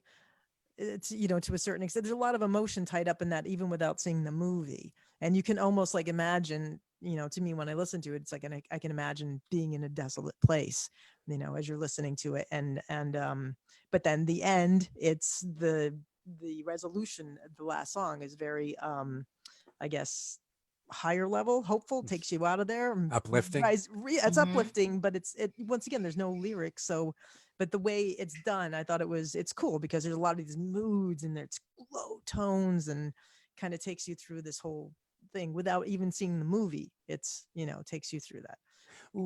So it's cool. I like it. Edward Scissorhands too. That's another one that has there's not a lot of dialogue in that movie. So that's another one where it's like the music speaks, for most of the movie. The music is the character. Absolutely. So it's kind of interesting. Who did the Edward Scissorhand? Who did that one? Danny Elfman. Yes, Danny Elfman. Was it Elfman?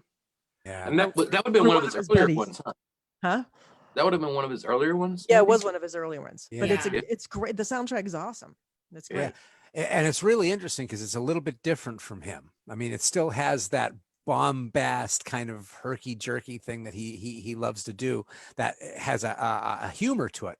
But that's a very melancholy soundtrack. It's a very melancholy film. Yeah. That makes me want to try something here, which is, I mean, if we're looking at filmmakers, there's certain lighting, there's certain camera angles that you can use to evoke an emotion.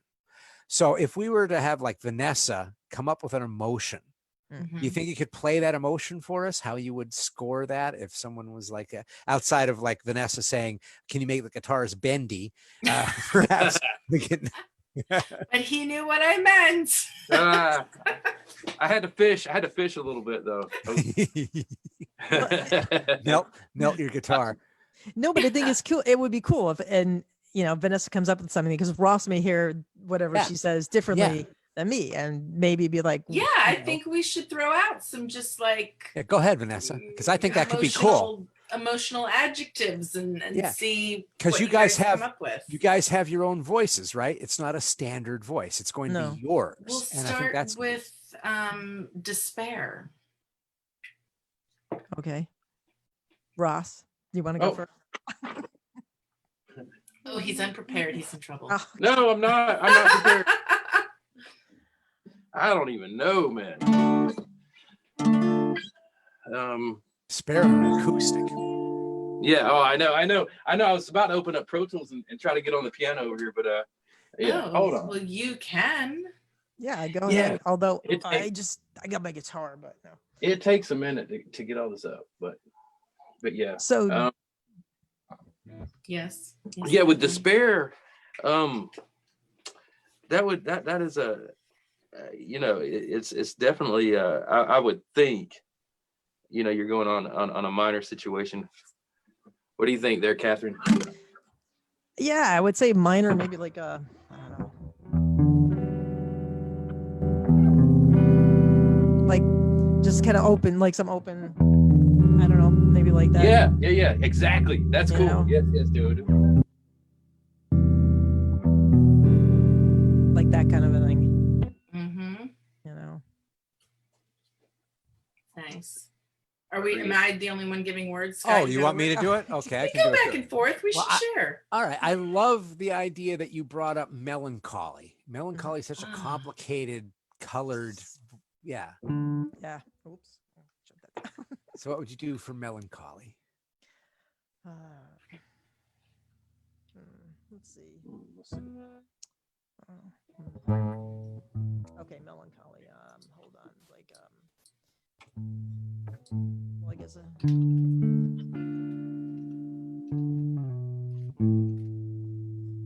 got it.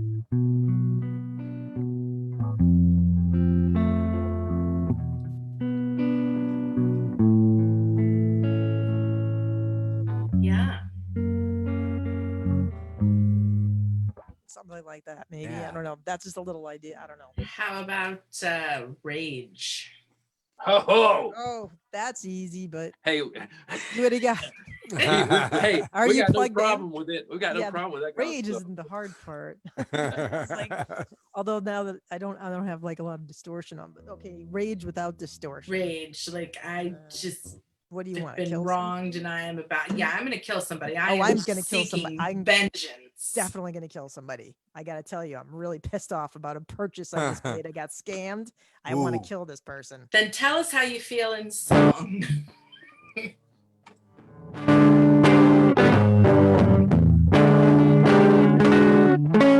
something like that. I like it. I like it. I like it. I love it. Down. I'm gonna find where that person lives. That's Get money back. Right. cool. I like that. How about tense, like impatient, tense? Yeah.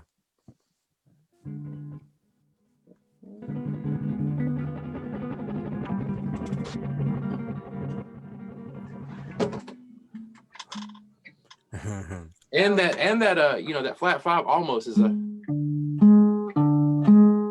Yeah.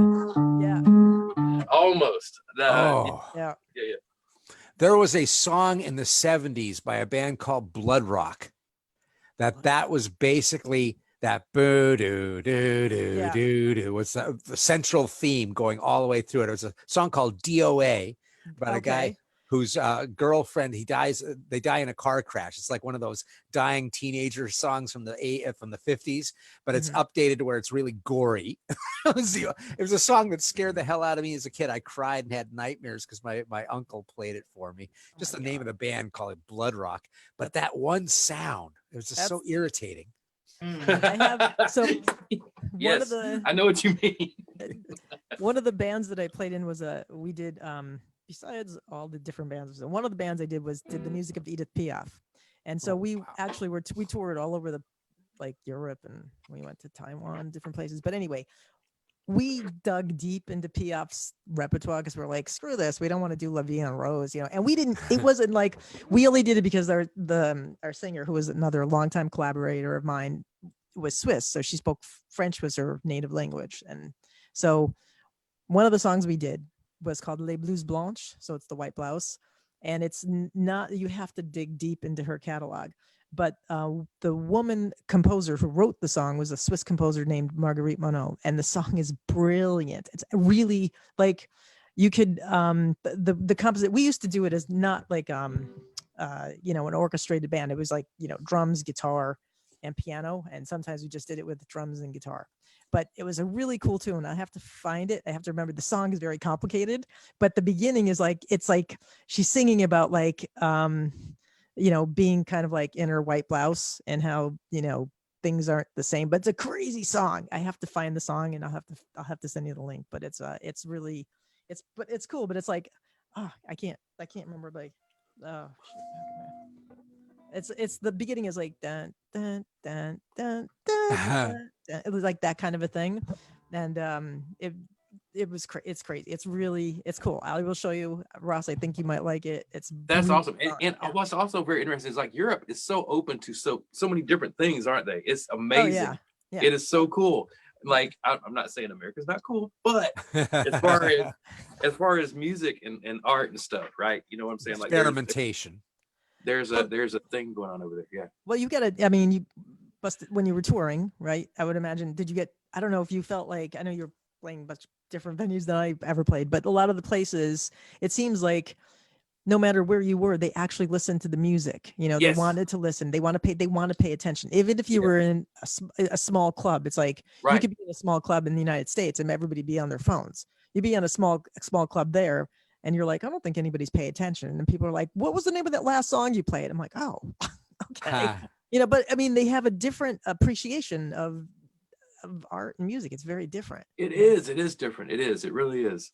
Yeah, and it's pretty nifty. You bring up something interesting as far as this doesn't have anything to do with film so much as just music and performing, but considering you both have performed in different places, I mean, as musicians playing, what is the difference between, like those intimate, smaller, no more than 1,000 people shows where everyone is, kind of pressing up against the stage, and then, the larger, and then you can't see anything. Yeah. I mean, what's your preference? What do you think you feel like you connect? I mean, honestly, the smaller ones, and even, I mean, I'm talking much less than 1,000. I'm talking like, 200. I mean, there's a cool thing. There's a vibe that happens. It's like, there's it's like it's a little cheap to say intimacy, but there is something really cool. I don't think that's cheap.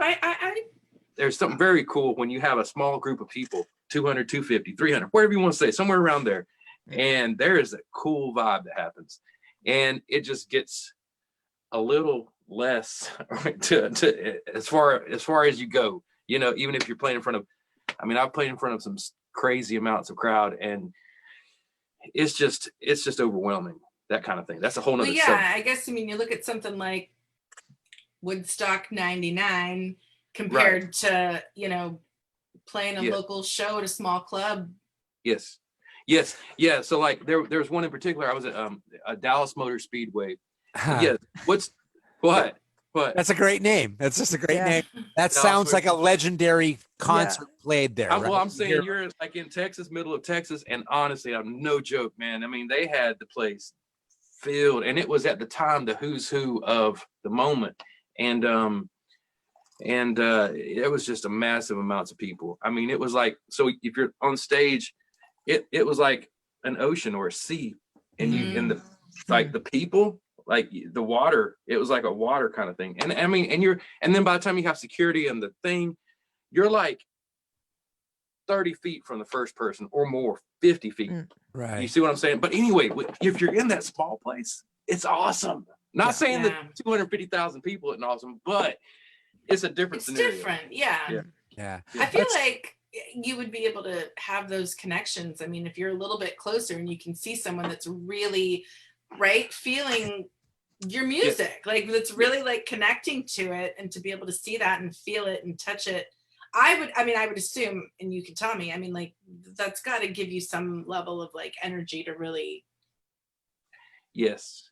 And go ahead. I don't know. I mean, Catherine, how did? No, I mean, for me, it's like, I'll tell you, some of the wackiest shows we had were in Europe, you know, and so I have a guitar that I don't really take out that much, but one tour I did was I have Brian May's guitar, which he gave me. Wow. And so I took that to Europe, and people were like, and it's like, look, I love the guitar. It's great. But I didn't realize what a difference Brian May in Europe versus Brian May here. So in Europe, I took it out, and people were just like, the one guy we were playing in Paris, and this guy came up, he was trying to talk to me. It wasn't like a huge crowd, but he was trying to talk to me while I'm playing solo. And I'm like, dude, you know, I don't know. And he like came up to me, and he like, there was no security. So he came up and he grabbed my head and he like kissed my head. And I was like, wait a second, buddy. And then another guy, like this is like we were looking for like different small places to play on our way to like the bigger places. And we played this one club in Zurich, the Zuri Bar. And it was literally one of those places where they threw the boards on top of where the chairs were. But my God, this place had like, it was packed, and the locals were like hardcore locals. They were like into we were doing all original music, except we would do some of the Piaf stuff too. And this one guy, once again, during a song, I'm like, what the hell? He comes up and he licks my sneakers. He was trying to talk to me, and he licked the shoelaces on my sneakers during a solo. Well, the top is better than the bottom. Where might you? I was like, and I was like, all right, this is an example, right? But I'm like, but I mean, never ever has that happened to me in the United States. That's bizarre. Ever, right? No. It's not gonna ever happen, because I'm gonna be like, no. I will have somebody. Yeah, but it was please just like, don't make my shoes. Yeah, but I mean, it's just like, okay, but but the enthusiasm. These guys were like, they just, I mean, love, you know, the things they were saying about our singer. It's like, listening to you makes me feel reborn. I mean, it's like, nobody says that here, right? You know? Have you ever played a small place where it was like, man, there's only like 30 people here.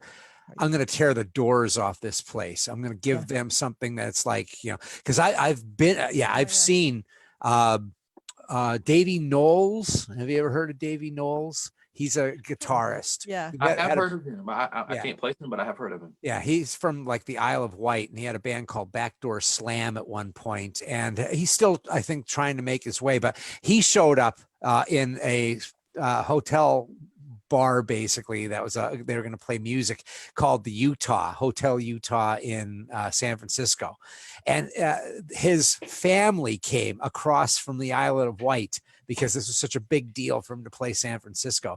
And his teacher was there from like when he was in grade school, showed up. But he showed up and he pulled out his guitar, and it was a Rory Gallagher Strat.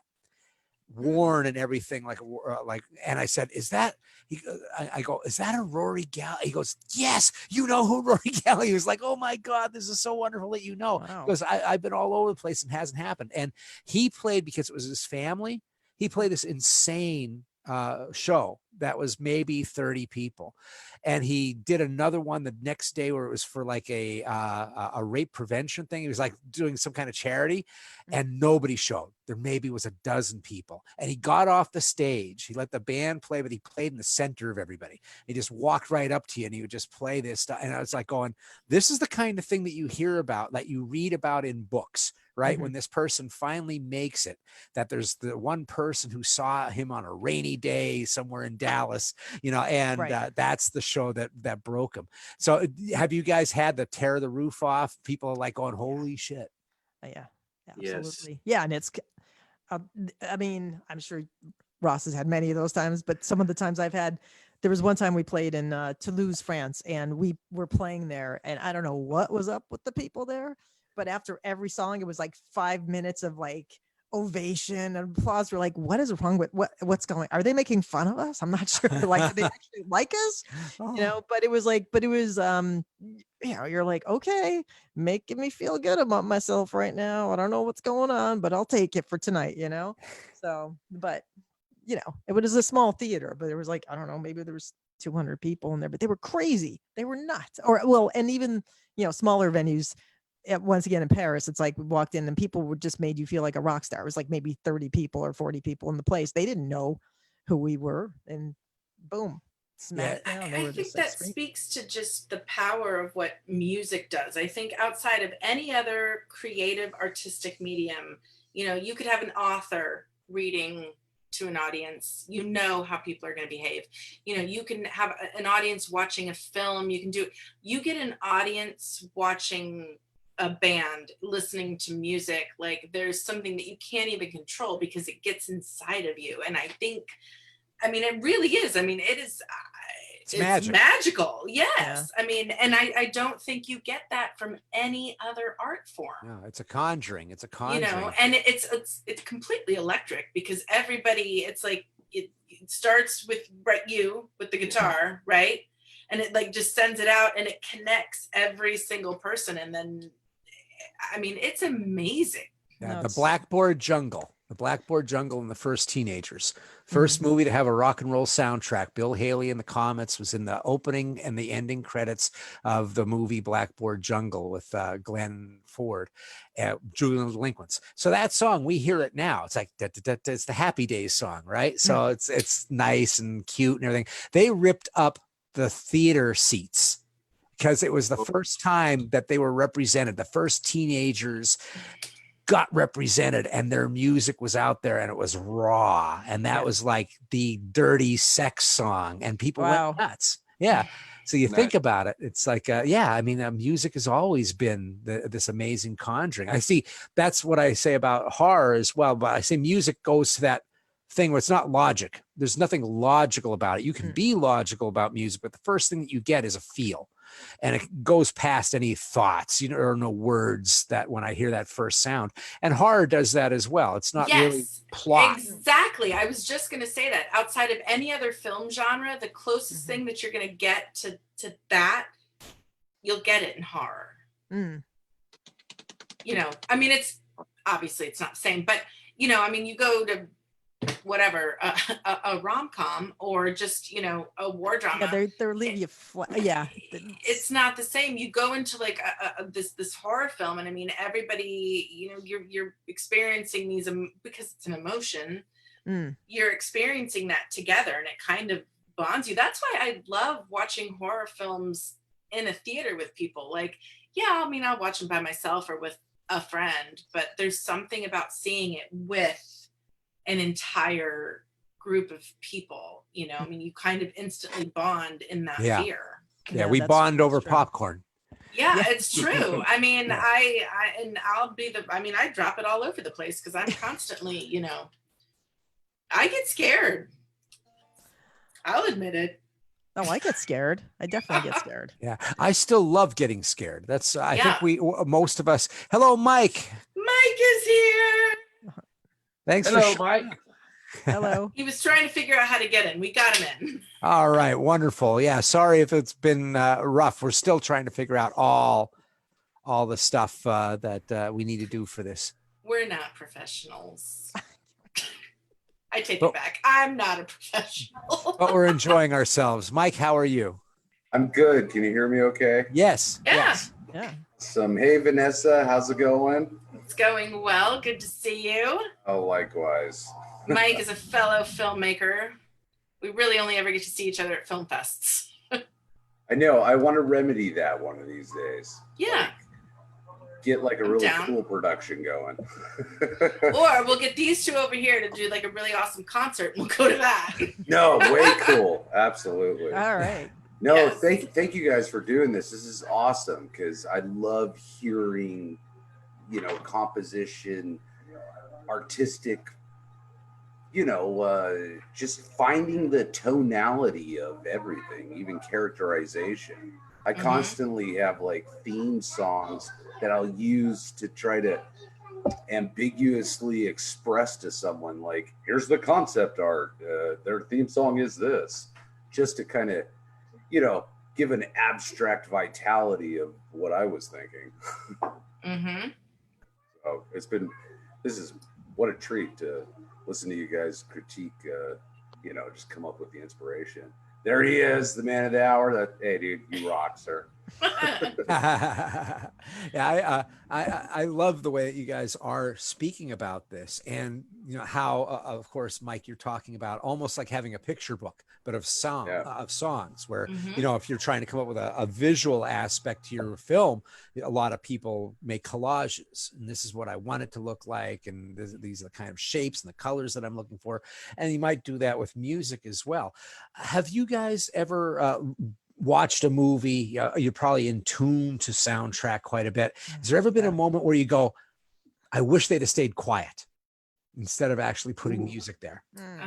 Oh, that's interesting. I haven't thought about this. No, but I thought the opposite a lot of times.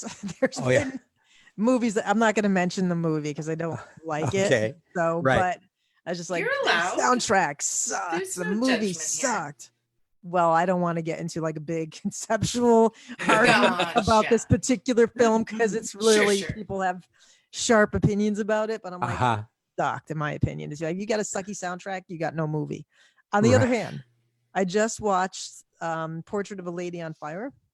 There was no music. The soundtrack was the sound, and it was like it was a beautiful movie, and it was almost like it was like I think 17th century French love story, but the forbidden love story, right? So it was about these two women who wound up being together for a moment, but it was like it was an artist that was sent to paint her daughter's her photograph because she was going to marry the daughter off to some rich guy in Venice, and so the daughter refused to have anybody really paint anything of her. She didn't want to go, and so the whole movie kind of revolves around how this artist was thought she was studying the subject, and at a certain point the subject turns it on her. You think you're studying me, but I'm actually studying you, deciding on whether or not. So it was like who was who, but the movie, it was the only movie I've ever really watched where it's like it didn't bother me that there was no music. But then there was a scene where there was music, and it was funny because my cats were watching the movie too, and all of a sudden this sound came from like,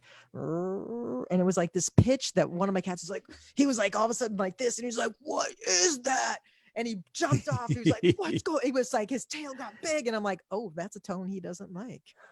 How powerful is that though? It affected the animals.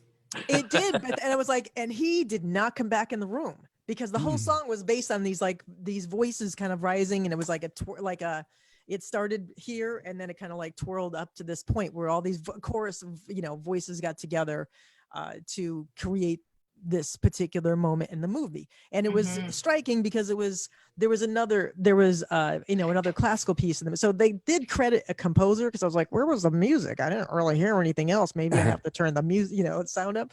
But it was one of the few films that I've seen where I was like, it didn't bother me that there wasn't really any music that you could discern because it was like took place on an island, so you could hear the ocean. So that was kind of like the tone. And then you were really into the period because the scenes were very long, and they weren't like fast cuts kind of thing. So it was a very different film, but it worked for that. It made the film breathe. And I think that, with, I don't know how you guys, when you're writing film, when you're writing a script, when making anything, right? It's like, do you feel like a pressure to get something done fast? Because and I don't know, maybe Ross, when you're looking at composing and writing stuff too, right? Stuff I think has to, to me, like art, it has to percolate. You have to sit. It doesn't just like, Yes. if you're right, if you're writing on a deadline, you're like, yo, we need like, here's an episode. We need like 30 minutes of music. You got 24 hours and we just gave it to you today. What are you going to come up with? I mean, you're going to come up with shit, right? I mean, what are you going to come up with? It's not going to be the best work. Well, then you get your little AI music machine, because I just, get your little AI music machine to make something generic, because your thing is probably generic.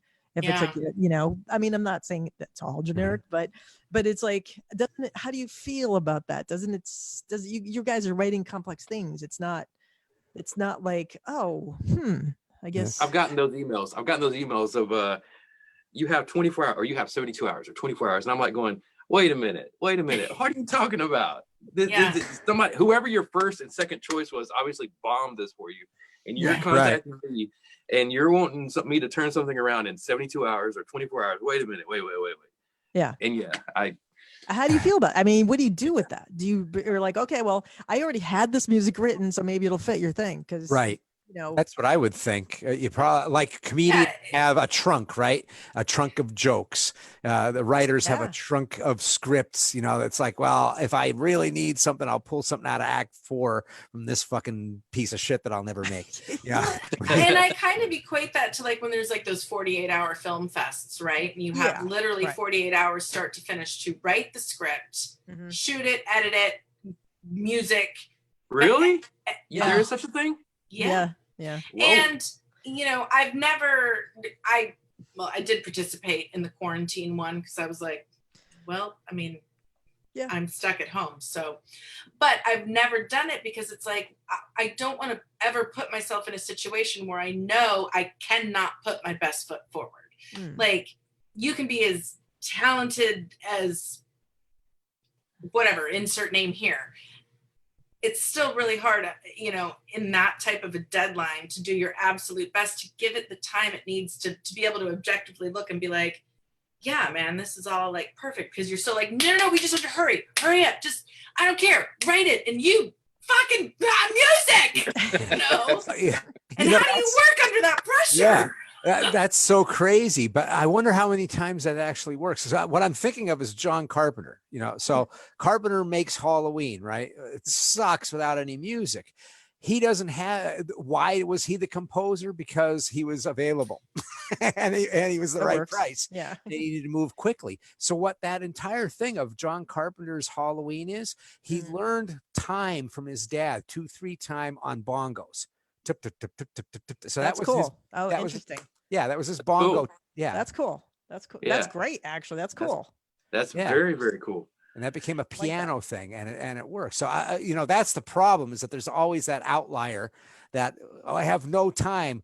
And they make something. It's like, wow, that's a masterpiece. Where did that come from? Right, but that's not the standard, right? He's right. Exceptions, that prove the rule, right? Right. Well, and I feel like, you kind of, this is a little bit off, but, you kind of have had this trend for a while where it wasn't just the scores that had to be done, right? Like, you had to build an entire soundtrack.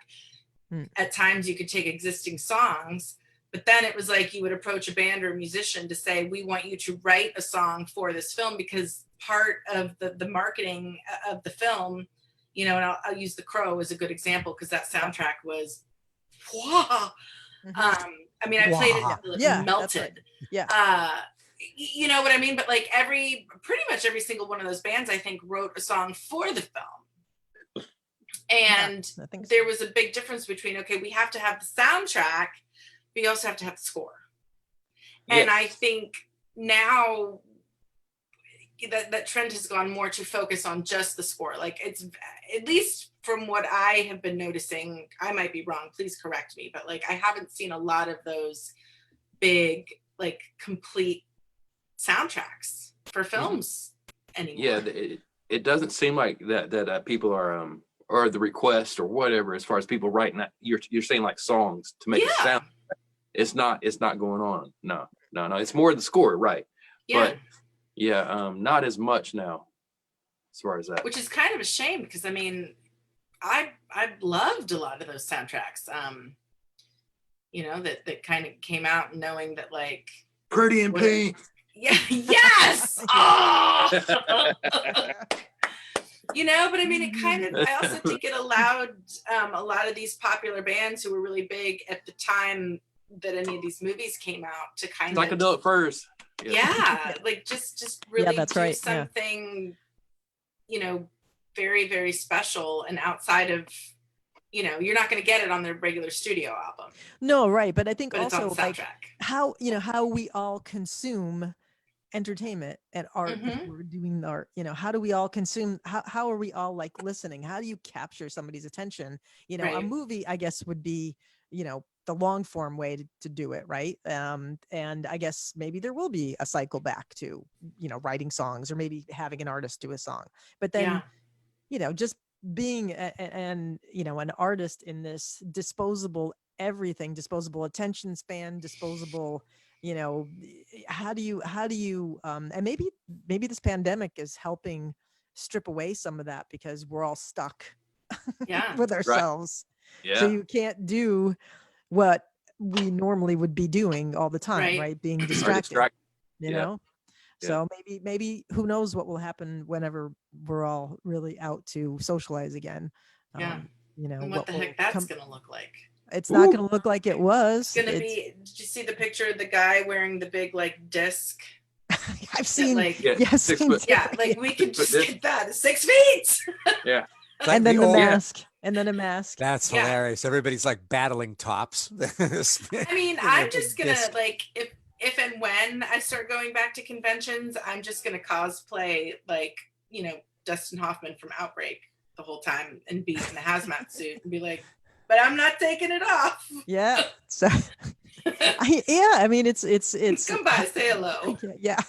It's weird, right? It's weird, but how, but then, you know, right now, because everybody is stuck and they're watching films and they're listening to music and now they're like, you know, it's not like the short attention span theater because now you can actually get into it, you know? So, yeah, I mean, it's kind of, I don't know. It's an interesting way to kind of like look about like how we creating art, but also how people are consuming it, and then just like the time that it takes to actually make something that you feel, you know, and maybe how do you connect, you know, because on the level where, you know, like we were saying about guitar, there's a beauty, I think, to, you know, a solo instrumentalist or a duo, like, you know, I always bring this up sometimes because like I love the guitar duo of Rodrigo and Gabriela. Ross, I don't know if you know who they are. So they're phenomenal. They're like Mexican guitar players, but they used to be in metal bands. They were playing in Dublin in the streets. They got discovered. And they were like, well, this metal stuff is okay, but if you go back to like a little bit of your roots with like some fast stuff, that could work. So it did. And so I saw them in Paris, 7,000 people listening to an instrumental guitar duo. And, you know, you got to think like, so, but people were like locked in, you know, and it's like what they can do with they make their instruments sing, you know, and it makes such a big difference, you know. Do you know one of their albums? I'm just going to write it down so I can look it up later. So what's the, you know, Rod and Gab. If you just type in Rod and Gab, you'll. Okay. Tamakun is one of their big hits. Okay. They're cool. I dig all that stuff, man. I listen to so much stuff. It's really weird. Yeah, it's really weird. It's like, it's, you know, music's my life. I'm not really a fan of anything, but I listen to everything. Sort of. Yeah. Weird. Sort of. Yeah. Yeah, right. You digest a lot of things. I'm the same way. I like to listen to a lot of. I like dark orchestral music, but then because people are like, "Oh, what guitar players do you listen to?" Robin Ford, and I'm like, "No, I want to listen to something that I wouldn't do." Mahler. Exactly. Yeah. Something else. I want to listen to something else. Not folk music, not introspective folk music. No offense to the people who like that, but that's not my thing. Okay, so I would prefer to listen to like dark orchestral, you know, Tchaikovsky or Right. like or opera or even, you know, but because I'm not gonna sing opera, I'm not gonna write an opera, but Yeah. it's cool to listen to, you know. What do you think of the music that's coming out now, where there's this going back to ancient instruments, right? Where you have bands like Wardruna, where they're playing like heathen music from the Viking times, and they're updating it. I'd have to listen. I'm not familiar enough with it to like, you know, because most of the stuff I listen to is all instrumental. Like I have Ennio Morricone on, like, you know, you know, that kind of stuff. Right. So a lot of the newer stuff I haven't listened, but I totally, if you got some, that's interesting to me. I would like to It listen. is. I'll share. Yeah. Yeah, I'll send a link to some of their stuff, because it's funny. There are certain things I talk to people about this a lot too, that there are certain places where it's like a Venn diagram of, if you're a certain type of person who likes things a little bit dark, there's certain things that are going to come across. So there's a level of heavy metal that goes across horror, that goes across sometimes kink, that goes across sometimes pagan stuff. All this stuff kind of mixes together. And sometimes there's the outlier thing that everybody seems to like anyway, kind of like you mentioned the Tchaikovsky, and it's like, yeah, he's going to be the one that metalheads are going to go to, right? Yeah. They're not going to go to Debussy. They're going to go to him. Right. And so there is this thing with the heathen music as well, which you would never consider heavy metal, but most of their fans are metalheads, because it hits at this like groin level of the kind of music that is being played. It's very Bones. You'll hear them playing Bones. In fact, some of the albums, they do them outside, like in an open area, so that you hear rain and you hear the animals in the background while they're playing this really heavy stuff. And most of it, they have those crazy horns. I went to see these guys, Wardruna, at in this club anyway, in San Francisco, and they had these horns that are, they have these huge horns that go straight up in the air and have the bell, really big bell. Two of them are like every fire alarm in the world going off. You really felt scared when these guys started the show with it. It's like old brass things that they had to build themselves or whatnot off of diagrams from this. So I think it's really interesting when people go down that kind of level to, I'm not sure if it's authenticity, but there's a mindset that there is to, okay, we're going to go back and we're going to do this kind of music, but we're not going to play those songs. You know, it's not going to be like the murder ballads, which are repeated many, many times over decades. They're making their own stuff, but in the essence of that. So most of their songs are named after like runes.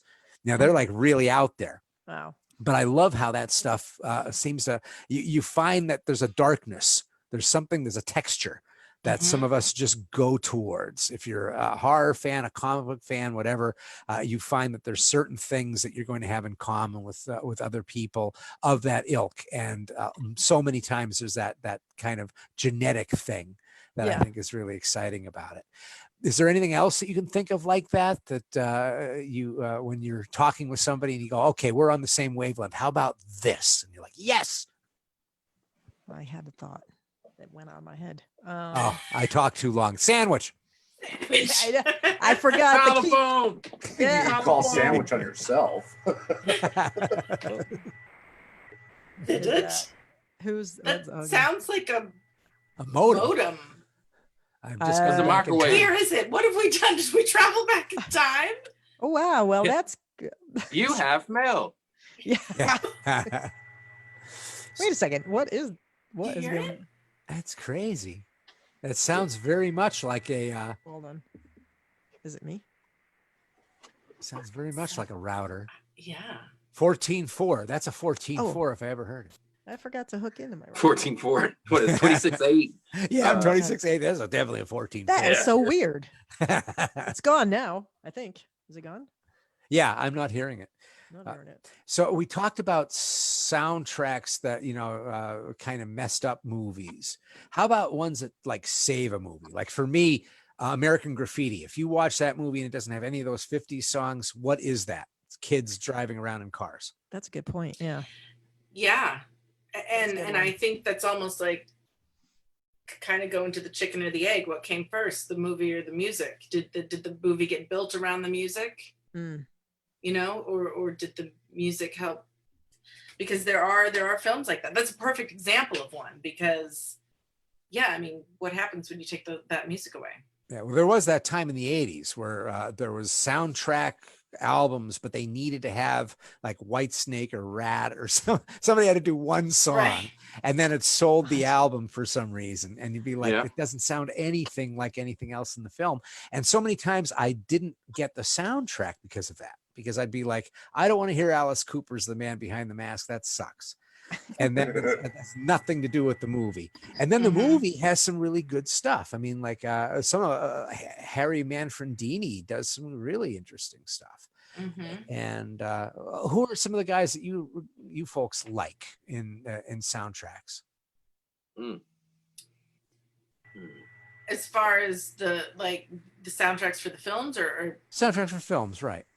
I tell you what, I think had a brilliant soundtrack was Forrest Gump. Oh, really? My God, yes. I might be the only one out. This is not horror, but like it was a 2-disc, because I mean the music was so perfect with every thing that he did, and it just took you through all these different decades. And that's a good point. That is a good point. That's something I wouldn't have thought of. That a way to do the travelogue through time is to update the song. I think there was. I'm waiting for you guys to be like, Forrest, I gotta turn her off. Oh, Let's go back to The Crow. There was a really good one that I keep harping on Carpenter, but Carpenter did an interesting thing in Christine, where he had the song Del Shannon's Wander. Wah, wah, wah, wah, wah. He had it in the 50s version when we first meet Christine. And then when we flash forward to the 80s, it's a redone version of that song. Oh, that's nice. That's really cool. It's a smart idea. Yeah. That makes me think of something. There were these, like, because we're going to talk horror, is taking these songs like Wanderer, which is like a very happy kind of poppy song, but I would say within the context of that film, it becomes eerie. And I think there were a lot of films that kind of did that, where they took these, you know, almost kind of bubblegummy songs, you know, or something that like has Reservoir nothing Dogs. to do. Reservoir Dogs, perfect example. And The Strangers with oh my God, Scott, help me, because we talked about this before. In The Strangers with the records. Yeah, I can't remember what song it is though. But the song that plays, I mean, it's not a scary song, but it is now. Right. Like, I mean, if I hear it, I'm gonna be terrified. And it wasn't like it's not like Halloween where that was composed to be scary. Right. You know, it's taking these context. songs. Thank you. Yeah. That's the word. You know what helped with a scene a lot was in Nightmare 4, because by this time you're expanding the franchise so far. But Drama-Rama, that song Anything, like, wow.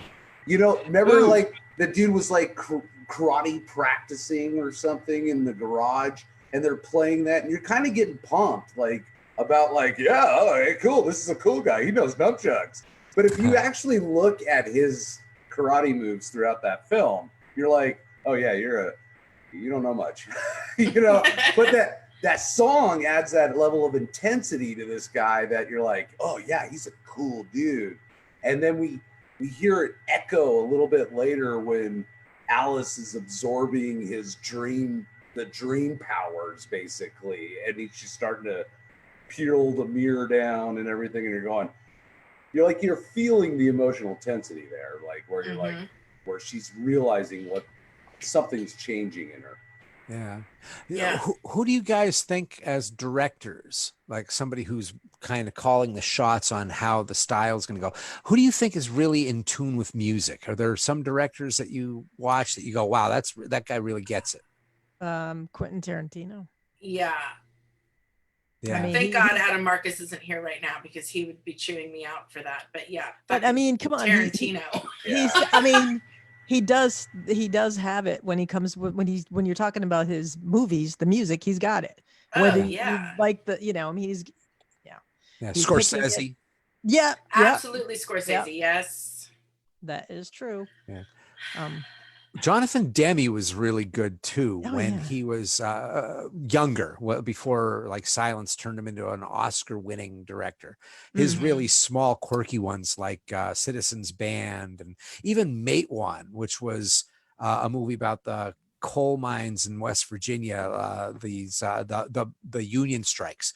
What he did there is he used, I think. My God, I'm trying to think of who did the soundtrack for him, but he basically gave an instrument to each ethnicity. So the Italians had like a mandolin, the black workers had a guitar, and then there was a banjo for the people who lived there already. And as the movie comes together and they start to form the union, all the music starts to come together into like a bluegrass kind of thing. Oh, interesting. Yeah, it was really kind of neat the way that they played that. I think Wes Anderson too is another director with music that Hitchcock. Rushmore. Oh my Royal God, yeah, Tenenbaums that's and stuff. right. Yeah, Hitchcock. The quirkiness of what was it, Burton and Elfman. I mean, both of them are kind of quirky, and it's kind of. But I know that's not hard. But it's kind of quirkiness. It's kind of quirkiness that they had going on. Yeah, I love that. And it's interesting that Hitchcock always was able to surround himself with really good talent.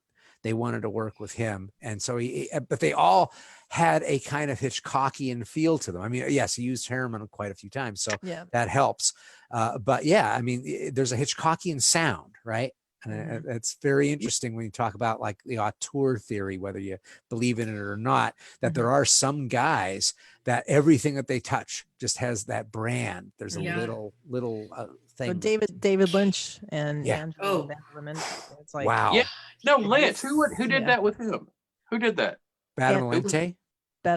Yeah, Angelo Badalamenti. Yeah. Okay. Yeah, that was really cool. Very nifty. And Julie, what was her name? Julie Cruz. Yes. Julie Cruz. Yeah. Wow.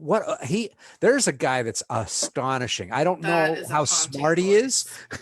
I have no idea if he's just like the pure artist. Like he's just been able to find that inner nerd kid and keep that gestated the whole time and still live in that in his 70s.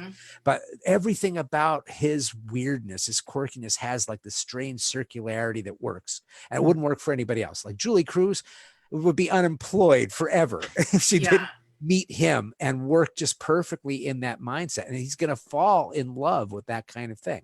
He's going to fall in love with Bakelite, right? He's going to fall in love with pie. K. Wayne Thornley suggested Guillermo del Toro. Ooh. Yeah. That is a good one.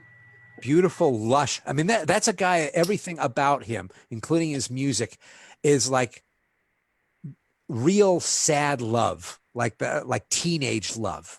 It's like that when you get your heart broken. So his music has that lush love. It's over the top. It's way too bubbly, and yet it's all sensible, and it also is sad.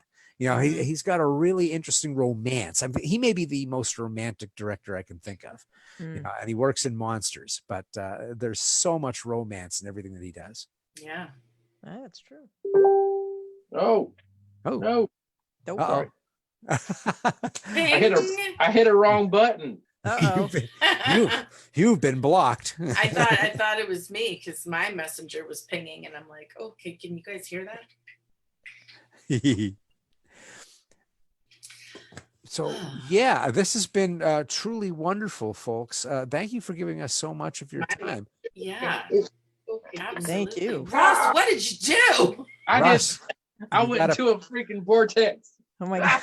Oh, Ross is in the vortex. What has happened? I'm not sure. So the presidency just ended. The government is just. I don't know. Something's going on. Press the wrong button. Oh my God. On? Forget I did that. All right. Okay, that was funny. That was a very realistic response. Let's just put it that way. It was good. It was good.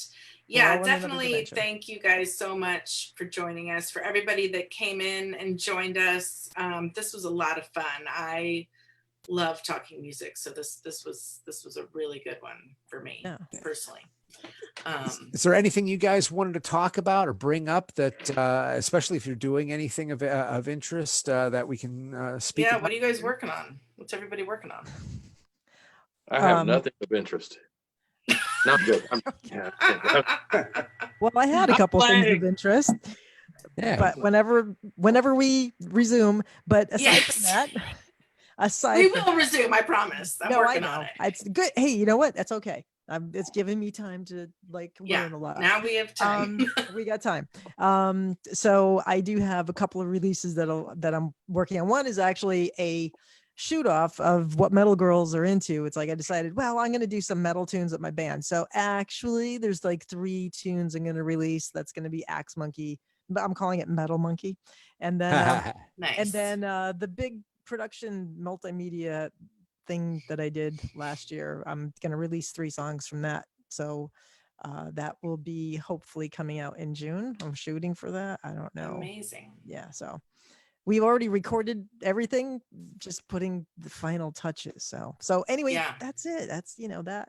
And eventually I'm going to be doing a little recording with my great grandfather. I inherited his 120-year-old mandolin, which I'm learning how to play from Italy. And I'm like, damn. Wow. And the thing's still it's playable. So I just have to figure out, and it's a bowl back. So it's kind of weird. It's I'm like, how did grandpa do this? Yeah, very cool. That's awesome. Yeah. That's so cool. Yeah, so that's kind of cool, and it's weird because it has not been played in over 50 years. So he was missing a couple of fingers. So I don't know how he played it. It's almost like Django, mandolin Django. Yeah. Yeah. Well, that's amazing. How does it feel? I mean, I always think about history, right? It's history, and also it's cool because I inherited he didn't really read anything English, because I don't even know if he spoke English. I can't remember ever hearing people say that he spoke English. But anyway, he gave me all this. I had all this music that I inherited from him because he was big into opera. So that's all these old would have been music magazines, all in Italian, and all talking about Verdi and Puccini, and it's the Williams Tell. It's all these scores. He's got scores. And so I'm going through some of how the hell did he read this stuff? Yeah. And the music, it's beautiful. It's like art. Some of it I should just put on a wall and frame because it's really beautiful. So anyway, I got that. That's all I got for you guys. That's pretty old. You could take that, Catherine, probably to the pawn shop. Thanks, Ross. Don't do it. If the pandemic gets any worse, I will. I'm hugging you right now. Yeah. Ross has terrible suggestions. I'm joking. A fine Southern gentleman right there. Thank you. That's right. Thank you for that suggestion.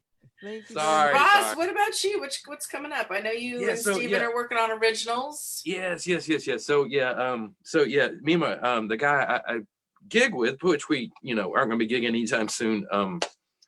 We are working on originals and all that good stuff, and with my lawyer, we're going to present it to labels ultimately. The thing of it is that we are available to be able to tour, but now in this day and age that doesn't matter. So it's I don't know what to think about it, so it's kind of a weird situation. I do have people send me stuff. I do music for various whatever things. People sometimes send me vocals or an idea for a song and say, go for it, go with it, see what you can do, send it back. And so I have a couple of those that are happening right now. But yes, as far as the wines, the Two Broke Kings, we're writing. As far as when we're going to be able to go to live concerts, I don't know. Yeah. But you guys are doing Facebook Live, right? To kind of let people still see it play. We did. We've done it 3 times so far during this period of our life, and we haven't talked about it, but we'll probably do it again at some point. I don't know. Yes. It's kind of weird because you can't play live. I know, it's such a different experience. This brings up a certain thing. We talked about melancholy before, and of course I'm dying. I've been a concert kid since I could go to concerts, 13. What are let's talk best concerts that you guys saw? What are the concerts that just killed you? Yeah, you got 5. Right off the top, there's a couple that go off. One, which I would never ever even say or admit that I went to, but it was Bruce Springsteen, and I'm not a fan. Why would you admit that? No, I mean, I'm admitting it because I never had any of his records, but all my friends are they're such Bruce is God. So tent revival. It's a tent revival. He's the boss of doesn't matter. You go, I know. it's I great. never paid for the show. I never bought one of his records, but it was the best best concert I ever saw. And I knew all the songs, and it really was like this dude just came out for 3 hours, and he like that was one of the few things that you could see. Like this guy was playing right from here. Yeah. He felt it even though there was like 20,000 people or whatever in the place. And so I have to say that was that.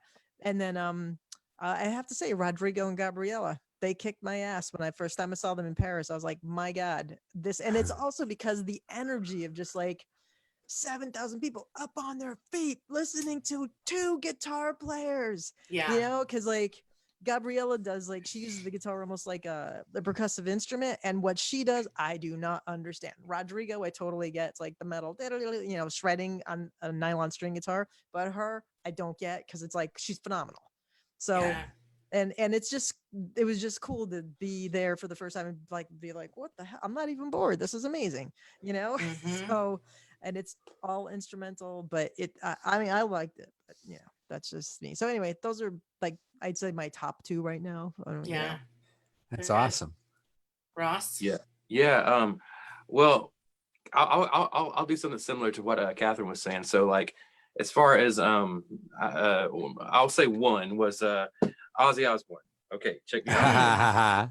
First, I mean, I've got so many stories because ultimately, it's weird. It's really so weird. Like his camp asked me to actually do guitar or play guitar for him. I know that sounds weird. Anyway, so wait, I will, back that's up. amazing. Did you play guitar with Ozzy? Wait, did you? There's a long story. There's a very long story to it's that. a yes or no question. Super.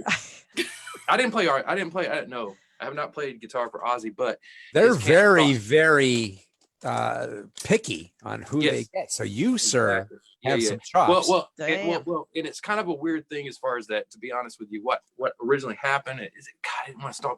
97, the guy who was our sound guy at the time. Little did I know he was making tapes of the show, and he is actually Ozzy's sound guy. And there's a super long story about that. He was taking a pay cut to come work with us, and because Ozzy's Ozzy and we're us, and blah blah blah. But anyway, he took these cassettes at the time of our live shows and took them back, and then there was contact made of, hey, would you like to play for Ozzy? Anyway, all right. So, and it happened again later on in life. But what I was saying, cool. It was No More Tears. Do you know the album No More Tears? Yeah. So ultimately he this was before CS. So he was playing big stadium shows or whatever, or not stadium, whatever kind of shows. I got to see him in the Fox Theater in Atlanta, and it's only about 4,500. And I was like, 4,500 seats or 4,000 seats. And to see that, and this was at the very beginning, because he was kind of warming up before he went on tour. And that was so awesome, because I was like, 100 feet away from the stage or something. And that was cool. Cool. The second thing, along with what Catherine's saying, is like, so here we are in another country. There's so much great music in the world. It's not just the United States. So here I'm in Montreal, Canada. And this is a Canadian band, and they're awesome. They're called the Tea Party, and I got to see them in Montreal when their new album came out at the time. And they're again seeing the excitement, and they're actually from Montreal, and to see the excitement of all these people, and it was just badass. I mean, there's so much. I mean, it's rock and roll. It's great, and it's just such a good vibe to see all these people having a great time, and it's a different country. Yep. Yeah. That's the best part. That is awesome. I have to say, when I played in Africa, when I was playing with all those djembe guys, the master drummers and the djembe guys, they're world's famous. I was lucky to be on the stage, but to hear like the audience and how, like, because first of all, I'm white and from America, right?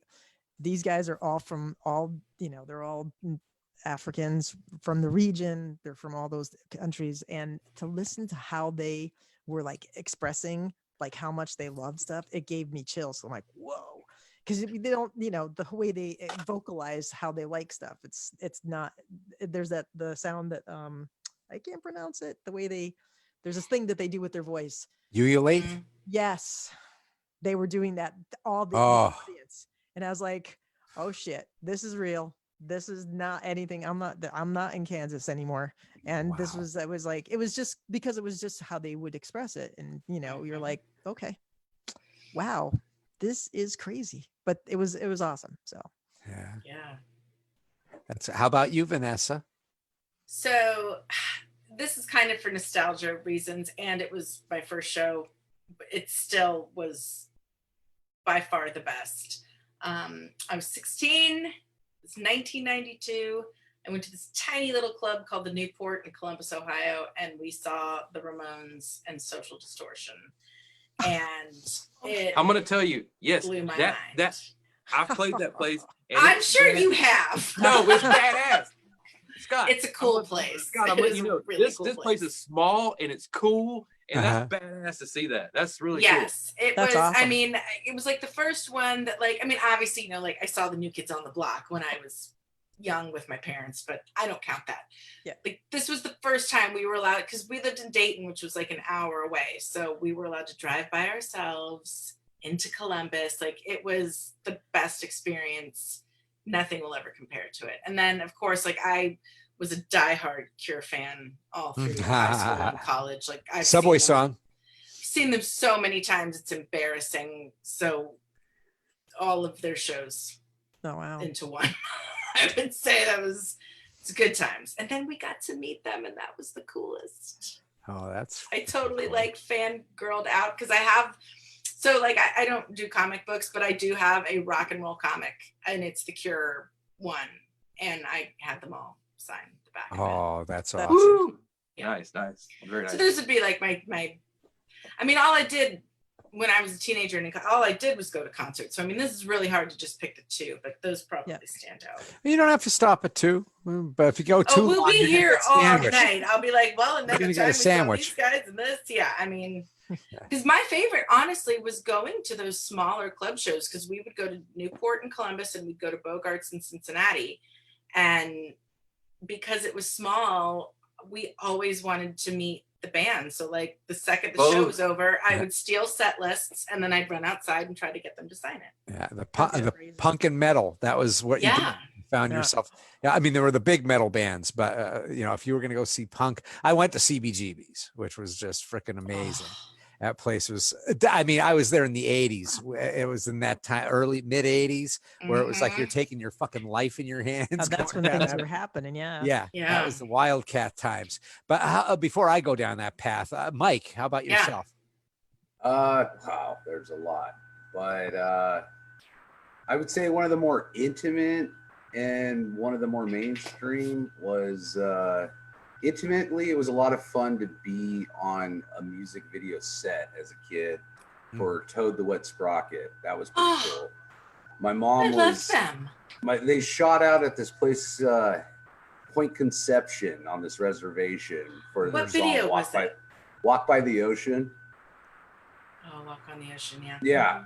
And I remember the bass player, I had my first 2 Ninja Turtles. It was like a Raphael and a Rocksteady. But it was cool to go out there and watch them do these shots. It was the first time I'd seen rainbirds and stuff. That's really cool. That was pretty cool. My first concert my mom let me actually go was in 3rd grade, where I was really pumped about Guns N' Roses, and they played with the Rolling Stones at the LA Coliseum. As a third, you're the coolest little kid ever. 3rd grade? Are you saying 3rd grade? Yeah, I had to smuggle the weed in for my mom, because they knew they weren't gonna feel my crotch. Oh God. But in '99, my first high school, really where I was really excited and I couldn't find anyone to go with me, was Santa Barbara Bowl, the Melvins, and opening for Tool. Which was I couldn't find anybody to go with me. And how crazy is that? Dude, well, because they were all pumped about the Steve Miller Band, and no disrespect, I'm just okay. Steve Miller Band was dead by the time Tool showed up. I know. I went to high school. Now that would be an interesting pairing. That's funny. I want to see that concert. Talk about take the money and run. Holy shit. Yeah. So I would definitely say, we could go all just I'm sure all you guys could just go on and on about Yeah. some great times. Yes. Oh, talking about these things just makes me really smile because I love that's the joy, right? That's the thing. These are religious moments. Yeah. These are exorcisms. That's why I used to love punk and metal, because it was like literally sweating out your bullshit, the stuff that you walked in with, you did not walk back out with.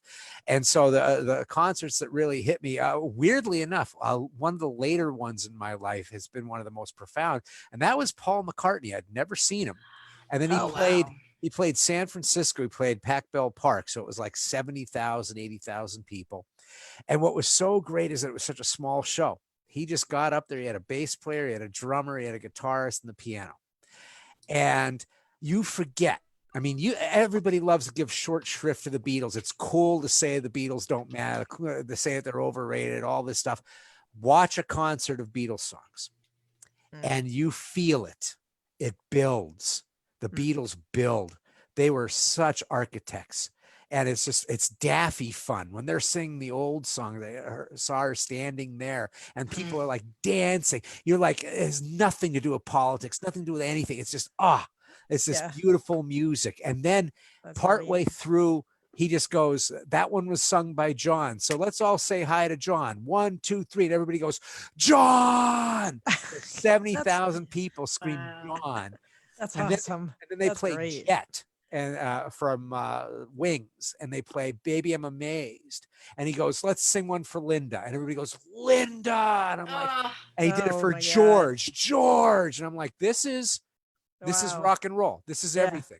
This is what I go to shows for. This is a moment that I don't know, he may do it every show, but it felt so intimate, so real. And you can only get that live. Like you can't get that listening to a CD or watching it on Zoom, TV or whatever, an HBO or YouTube. It's just, or YouTube. Yeah, it's so hard for me to tell people. It's like, really, for you to be in a concert, it's a vibe. It is part of being there. To experience everything. it. And to see things on a YouTube situation, I'm like this huge metalhead, but Paul McCartney's solo concert was one of the highs, because it's purely everything that you go for. And there's a guy that's like, that's just more than history. I don't know what you call what Paul McCartney's done. It's absurd what Paul McCartney's done. And I remember watching this thing. Sir Paul. Yeah, Sir Paul, right? Sir Paul, that's right. They had a thing on that Jamie Oliver. It's a guy that drives around with people. James Corden. James Corden. Carpool karaoke. So he did carpool karaoke with Paul McCartney. I saw that. I saw that. And people running down the street, sprinting, like, holy shit. Yeah, I was like, that's the magic, right? Yeah. You may not think of Paul McCartney once a year unless you happen to know Paul McCartney, but all you have to do is hear he's in town, and every magical moment of being a kid, every bit of popcorn and candy canes and everything that you've ever had, all concentrated into, you must go and see Paul McCartney. And so it was like, that's one of those magical moments. The Ramones, seeing the Ramones at the Living Room in Providence, Rhode Island. Oh my God. 1986. And I got my knee torn out. Somebody kicked my knee out in the middle, and I still put that as one of the highs, because even though I got taken out in the pit, I was like, man, that was an amazing show. And it was like a mash unit. Nobody left anything on the dance floor. I mean, everybody was in the first aid tent with cuts. I didn't know what a pit was, and I was just so excited that I had, like, before everything started, I had like wedged my way up to the front. I was like, oh my, so good. And a friend of mine was like, you don't want to be here. And I was like, no, but I'm so doing close. That, Vanessa. No, I see you doing that. And then all of a sudden the lights went out, and it was like, and I went down and I crawled to the back and I was filthy, and I was like, so that's dangerous. Oh my God. That is not for me. When I went to see Slayer played the Cow Palace in San Francisco.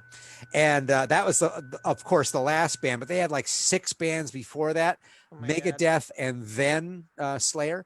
So the pit keeps getting bigger as the night's going on, right? It's starting to really circumambulate at a certain point. So we get to Megadeth, and I'm in the Megadeth pit. I'm just barely holding on because it's big. And then Slayer comes on. Literally half of the Cow Palace is a swirling mass. It is the pit. I'm like going, I cannot believe the size of this pit. I'm terrified looking at it. Yeah. And all of a sudden Scary. I see pants in the middle just fly up in the air. And I'm like, they're taking people's pants. Oh. I am not going into the Slayer pit. Someone tried to steal my shoes at a concert once. I was at a Lollapalooza and someone was untying my shoes, and I was like, "Excuse me, those are mine." That's so funny. Oh my God. And you know, you look at back then too. I mean, sometimes a lot of the only ways to get to the back, you had to like climb up and then crowd surf to the back. You just really hoped nobody would drop you. Oh God, no way. I remember when I saw the Ramones, I was like, no way am I getting up front, because my friend was like, come on, you want to get, I was like, are you nuts? No. I wish someone would have told crushed. me. I didn't know. See, I do that now. The funniest thing is I went to see Flogging Molly. Yeah. That's the on their kindest, most recently? no, 2 years ago. Oh, okay. But that is the kindest, most gentlest mosh pit I've ever been in my life. It's like you're getting pushed, you're sweaty, but not once do you feel like there's a threat. I've never been in such a loving pit in my life. If you look at a lot of it, so Flogging Molly was touring with Social Distortion last summer. So of course I went because Mike Ness was like my first love. So we get there and I'm like weaseling my way up front. My husband's like, "You sure about this?" And I was like, "Would you look at the crowd? Like that guy's got a sling in his arm. This one's got a cane." I was like, and that guy like no, we're good. Like we're all old now. I don't think anyone's going to be doing anything. Oh, that's like when awesome. I went to see Rush. When I went to see Rush. Yeah. And it's like you go, that's the only place I've ever seen where the men's room is the one that's really, really crowded. There's no way to the ladies' There's room. no I women. was Yeah. like, I'm At a gonna get Rush concert. so close that I'm going to be able to like smell him. It's going to be amazing. Oh. I can't wait. And I remember seeing Rush, and you know, most of the time, if you're like at a heavy metal or a hard rock thing, there's a bunch of guys air guitaring. The first like 10 rows are guys going, yeah. Yes, man, that was Rush was one of my earlier ones. Yeah, I would go to so many Rush concerts. And yes, they're like this. Yeah, They're just playing, so amazing. I had never seen air drumming on such a huge, It's huge intense. amount in my life. That's crazy. Yeah, so funny. Another great. The pits are just wonderful. I go. Have you guys ever heard of the Dictators? They're a band That from sounds familiar. Yeah, they're a Yeah. New York band. They were like one of Yeah. the first punk bands. Yes. And so they had like Handsome Dick Manitoba was their lead, and oh my God, I'm forgetting who their guitarist Good is. name. Oh yeah, That's a damn good name. You can't get much better than that. Yeah, Handsome. He was like really heavy set and had an afro. He's a big Jewish guy, and he would just come out and do this whole thing. He did a lot of like pro wrestling stuff. Their songs are about White Castle hamburgers and stuff like that.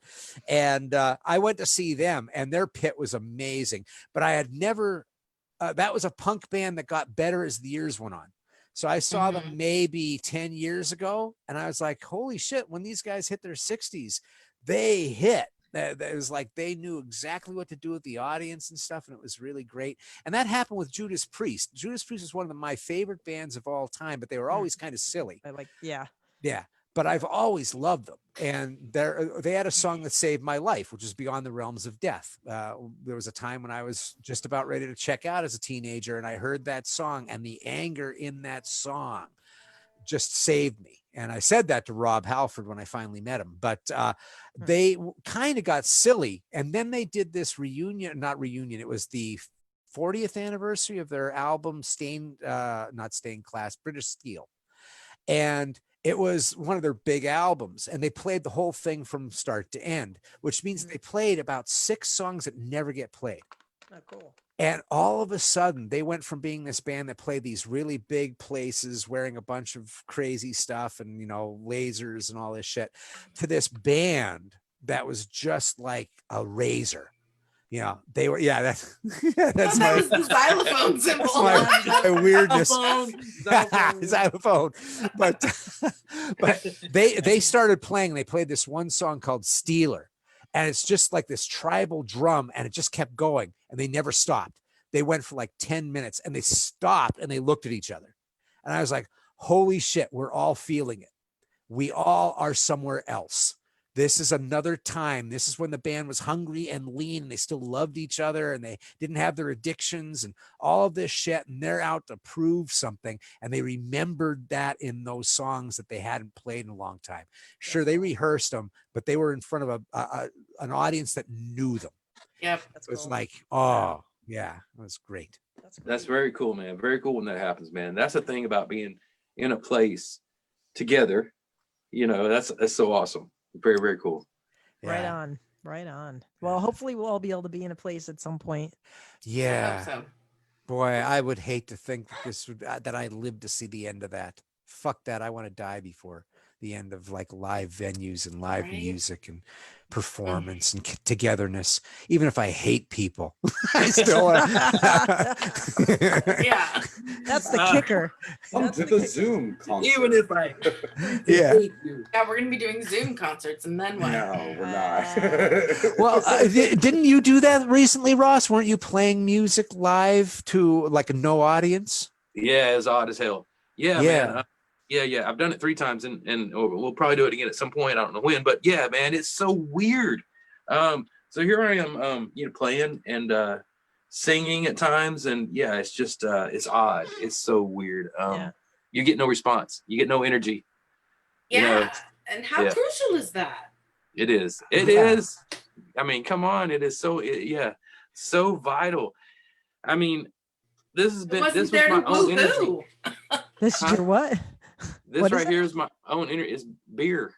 That was your audience's beer. I'm like, My audience is beer and maybe alcohol or something. Yeah. I mean, yes, it's odd. I mean, and you try because you got to think, yes, there's somebody out there watching, but you don't see them, but they're out there somewhere. I saw that with the Dropkick Murphys. I think they were one of the first bands when the band came through that decided to do a live concert on some channel. And I watched it, and it was really interesting because you could see that moment when they realized that there was nobody there. Yeah. And and they were still all together. And they had like one guy who did a pit for them. He was probably the guy that was doing the camera or something. And it was really interesting because it was like this weird rehearsal, right? They were doing this strange, they still did the whole thing. They're going through the motions of their call and return on the microphones and going back and forth on the stage. And the guitarist would stand next to the singer at the right time and play the flourish, but there was nobody there. And I was like, man, this is bittersweet. This is like, the day the music died. It can't happen this way. It's just not going to go this way. say it isn't so. Don't. No. We It will can't. not speak of it. Yeah. Well, in a couple of years, we'll have to wait, right? In worst case scenario, I remember on season 5 of Face Off, we had to inflate this audience. Like, there's this place that actually contracts inflated audience. Oh shit! They're like half dummies that look like blow up dolls with wigs and shit. So It'll be like, what was the automatic pilot from Airplane? Remember? Oh yeah. But watch the funny that thing is nozzle. that way the lights, like, you just look out there and you go, yeah, that's the audience. Oh Lord, that's king of comedy, and that's why performers end up drinking. I think that's what substance abuse comes from, when you start seeing inflatable audiences. Or we could get the Disney people with their animatronic creatures and. Oh, I hope not. I hope I don't know. I have high hopes that we're all going to get together very well on this. And this has happened before. Music survived and gatherings. This is temporary. We'll get through it. Yes. And maybe we'll appreciate it just a little bit more when we come That's back. right. Maybe everybody will put their damn phones down when you're at a concert. Yeah, I agree. Oh, that's a good one. Are people looking at them?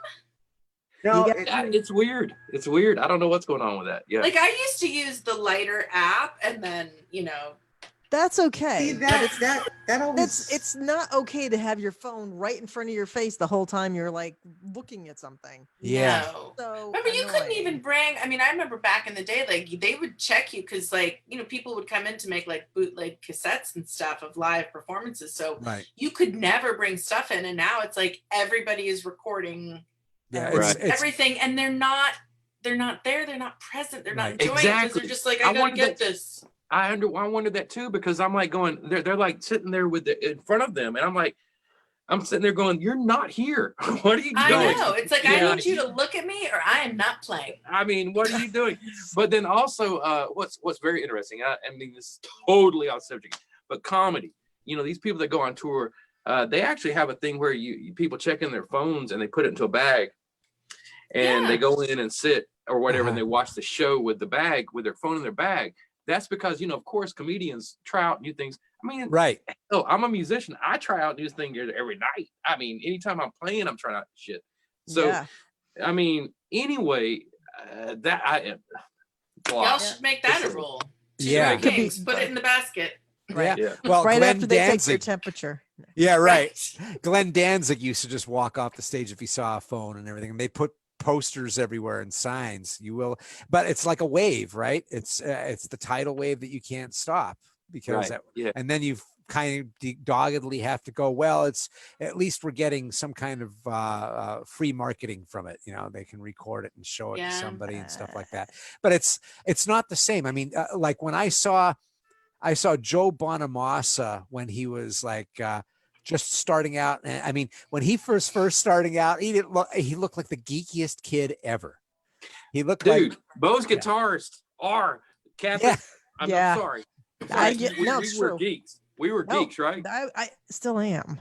I know. You know what I'm saying? You know what I'm saying? Like, I love my instrument, and I was a geeker of geeks. Come on, I was.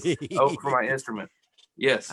Yeah. He came out and he's just this diminutive little kid with the bowl haircut. He looked a lot like the cousin kid from the Brady Bunch, cousin Stanley or whatever. Cousin Oliver. And he comes out with this big Les Paul guitar, and then he goes to strap, but he had this Les Paul, and he starts doing Beck and he starts doing Page, and all of a sudden he's got these balls that you don't expect.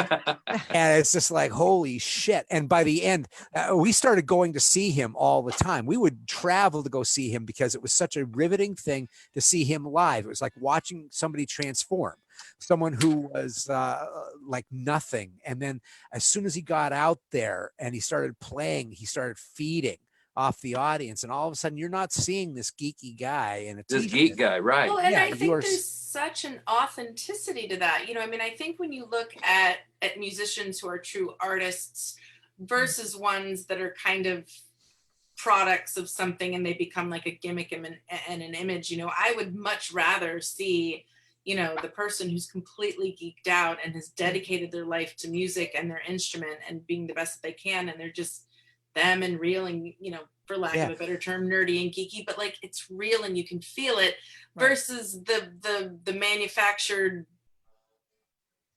whatever. I'm not going to insult any popular artist right now, but I think you all can imagine them. And it's like, I mean, yeah, you showed me something, but I have no idea who you are. Yeah. How lovely is it to discover, right? I mean, that's the thing. I mean, that's like with Bonamassa. We used to take, and there were a bunch of people who did this because he was unknown. And this name, Joe Bonamassa, what the hell is that? Yeah, what kind of name is that? What is that? So we would go and we would take friends and we would do it to see their orgasm, basically. Because in the beginning, they'd be like, yeah, okay. And then by the end, they're up on their seat going, holy shit, for a guy that they never even heard of before. And I saw that at like the Monterey, he played the Monterey Blues Festival, and everybody was there for Keb Mo. So they're all like, and I'm waiting for Keb Mo. I'm not going to listen to anything. And he comes on and he plays. And at first, no applause whatsoever, lights smattering. And then at the end, he's like doing ZZ Top's Just Got Paid. And everybody's like, you'd think it was a ZZ Top concert and everything. Everybody's going nuts. To watch an artist do that, to watch musicians do it the best, I think. Yeah. You just get that whole thing going. To watch somebody steal energy from people or unknowingly, somebody who, that is so awesome. And I love that so much, man. Honestly, it's like, that's so cool, is that you're sitting there and in the beginning, they don't know you, they don't recognize anything, but by the end of whatever you're doing, and they're doing that, that's great. Beautiful. Yeah. It's brilliant. Yep. It's awesome. Yeah. Right on. Oh, I know I've kept you guys longer, but there's always something more to talk about. This is why that's right. You're on the West Coast. We're that's why I have the sandwich rule. We've got to just sandwich. We're done. Yeah. We've Thanks all so gotten sleepy. Yeah. Thanks so much, you guys. It's been a real pleasure getting to speak with you, getting to meet you. And of course, anything that you want to put on the notes on the side, please do. We'll put that out. We'll make a playlist for everybody. I'll see about getting that Spotify list. Yes, the 30 tracks. 30 yeah, I definitely want that. Definitely. I want that. I want to hear that too. Yeah, let's do it. Really cool stuff. Well, anyway, once again, everybody, thanks so much. I'll see about stopping the recording now. And we're stopped for the recording. And once again, we're still live. Yeah, but we'll get off now. But I know you guys got to get going. But it's been a pleasure. We'll talk again soon. Thank you, Catherine. Thank you, Vanessa. Thank you, Ross. Thank you, everybody. Thanks. Thank you, Scott. Thank you. See you guys. Take care.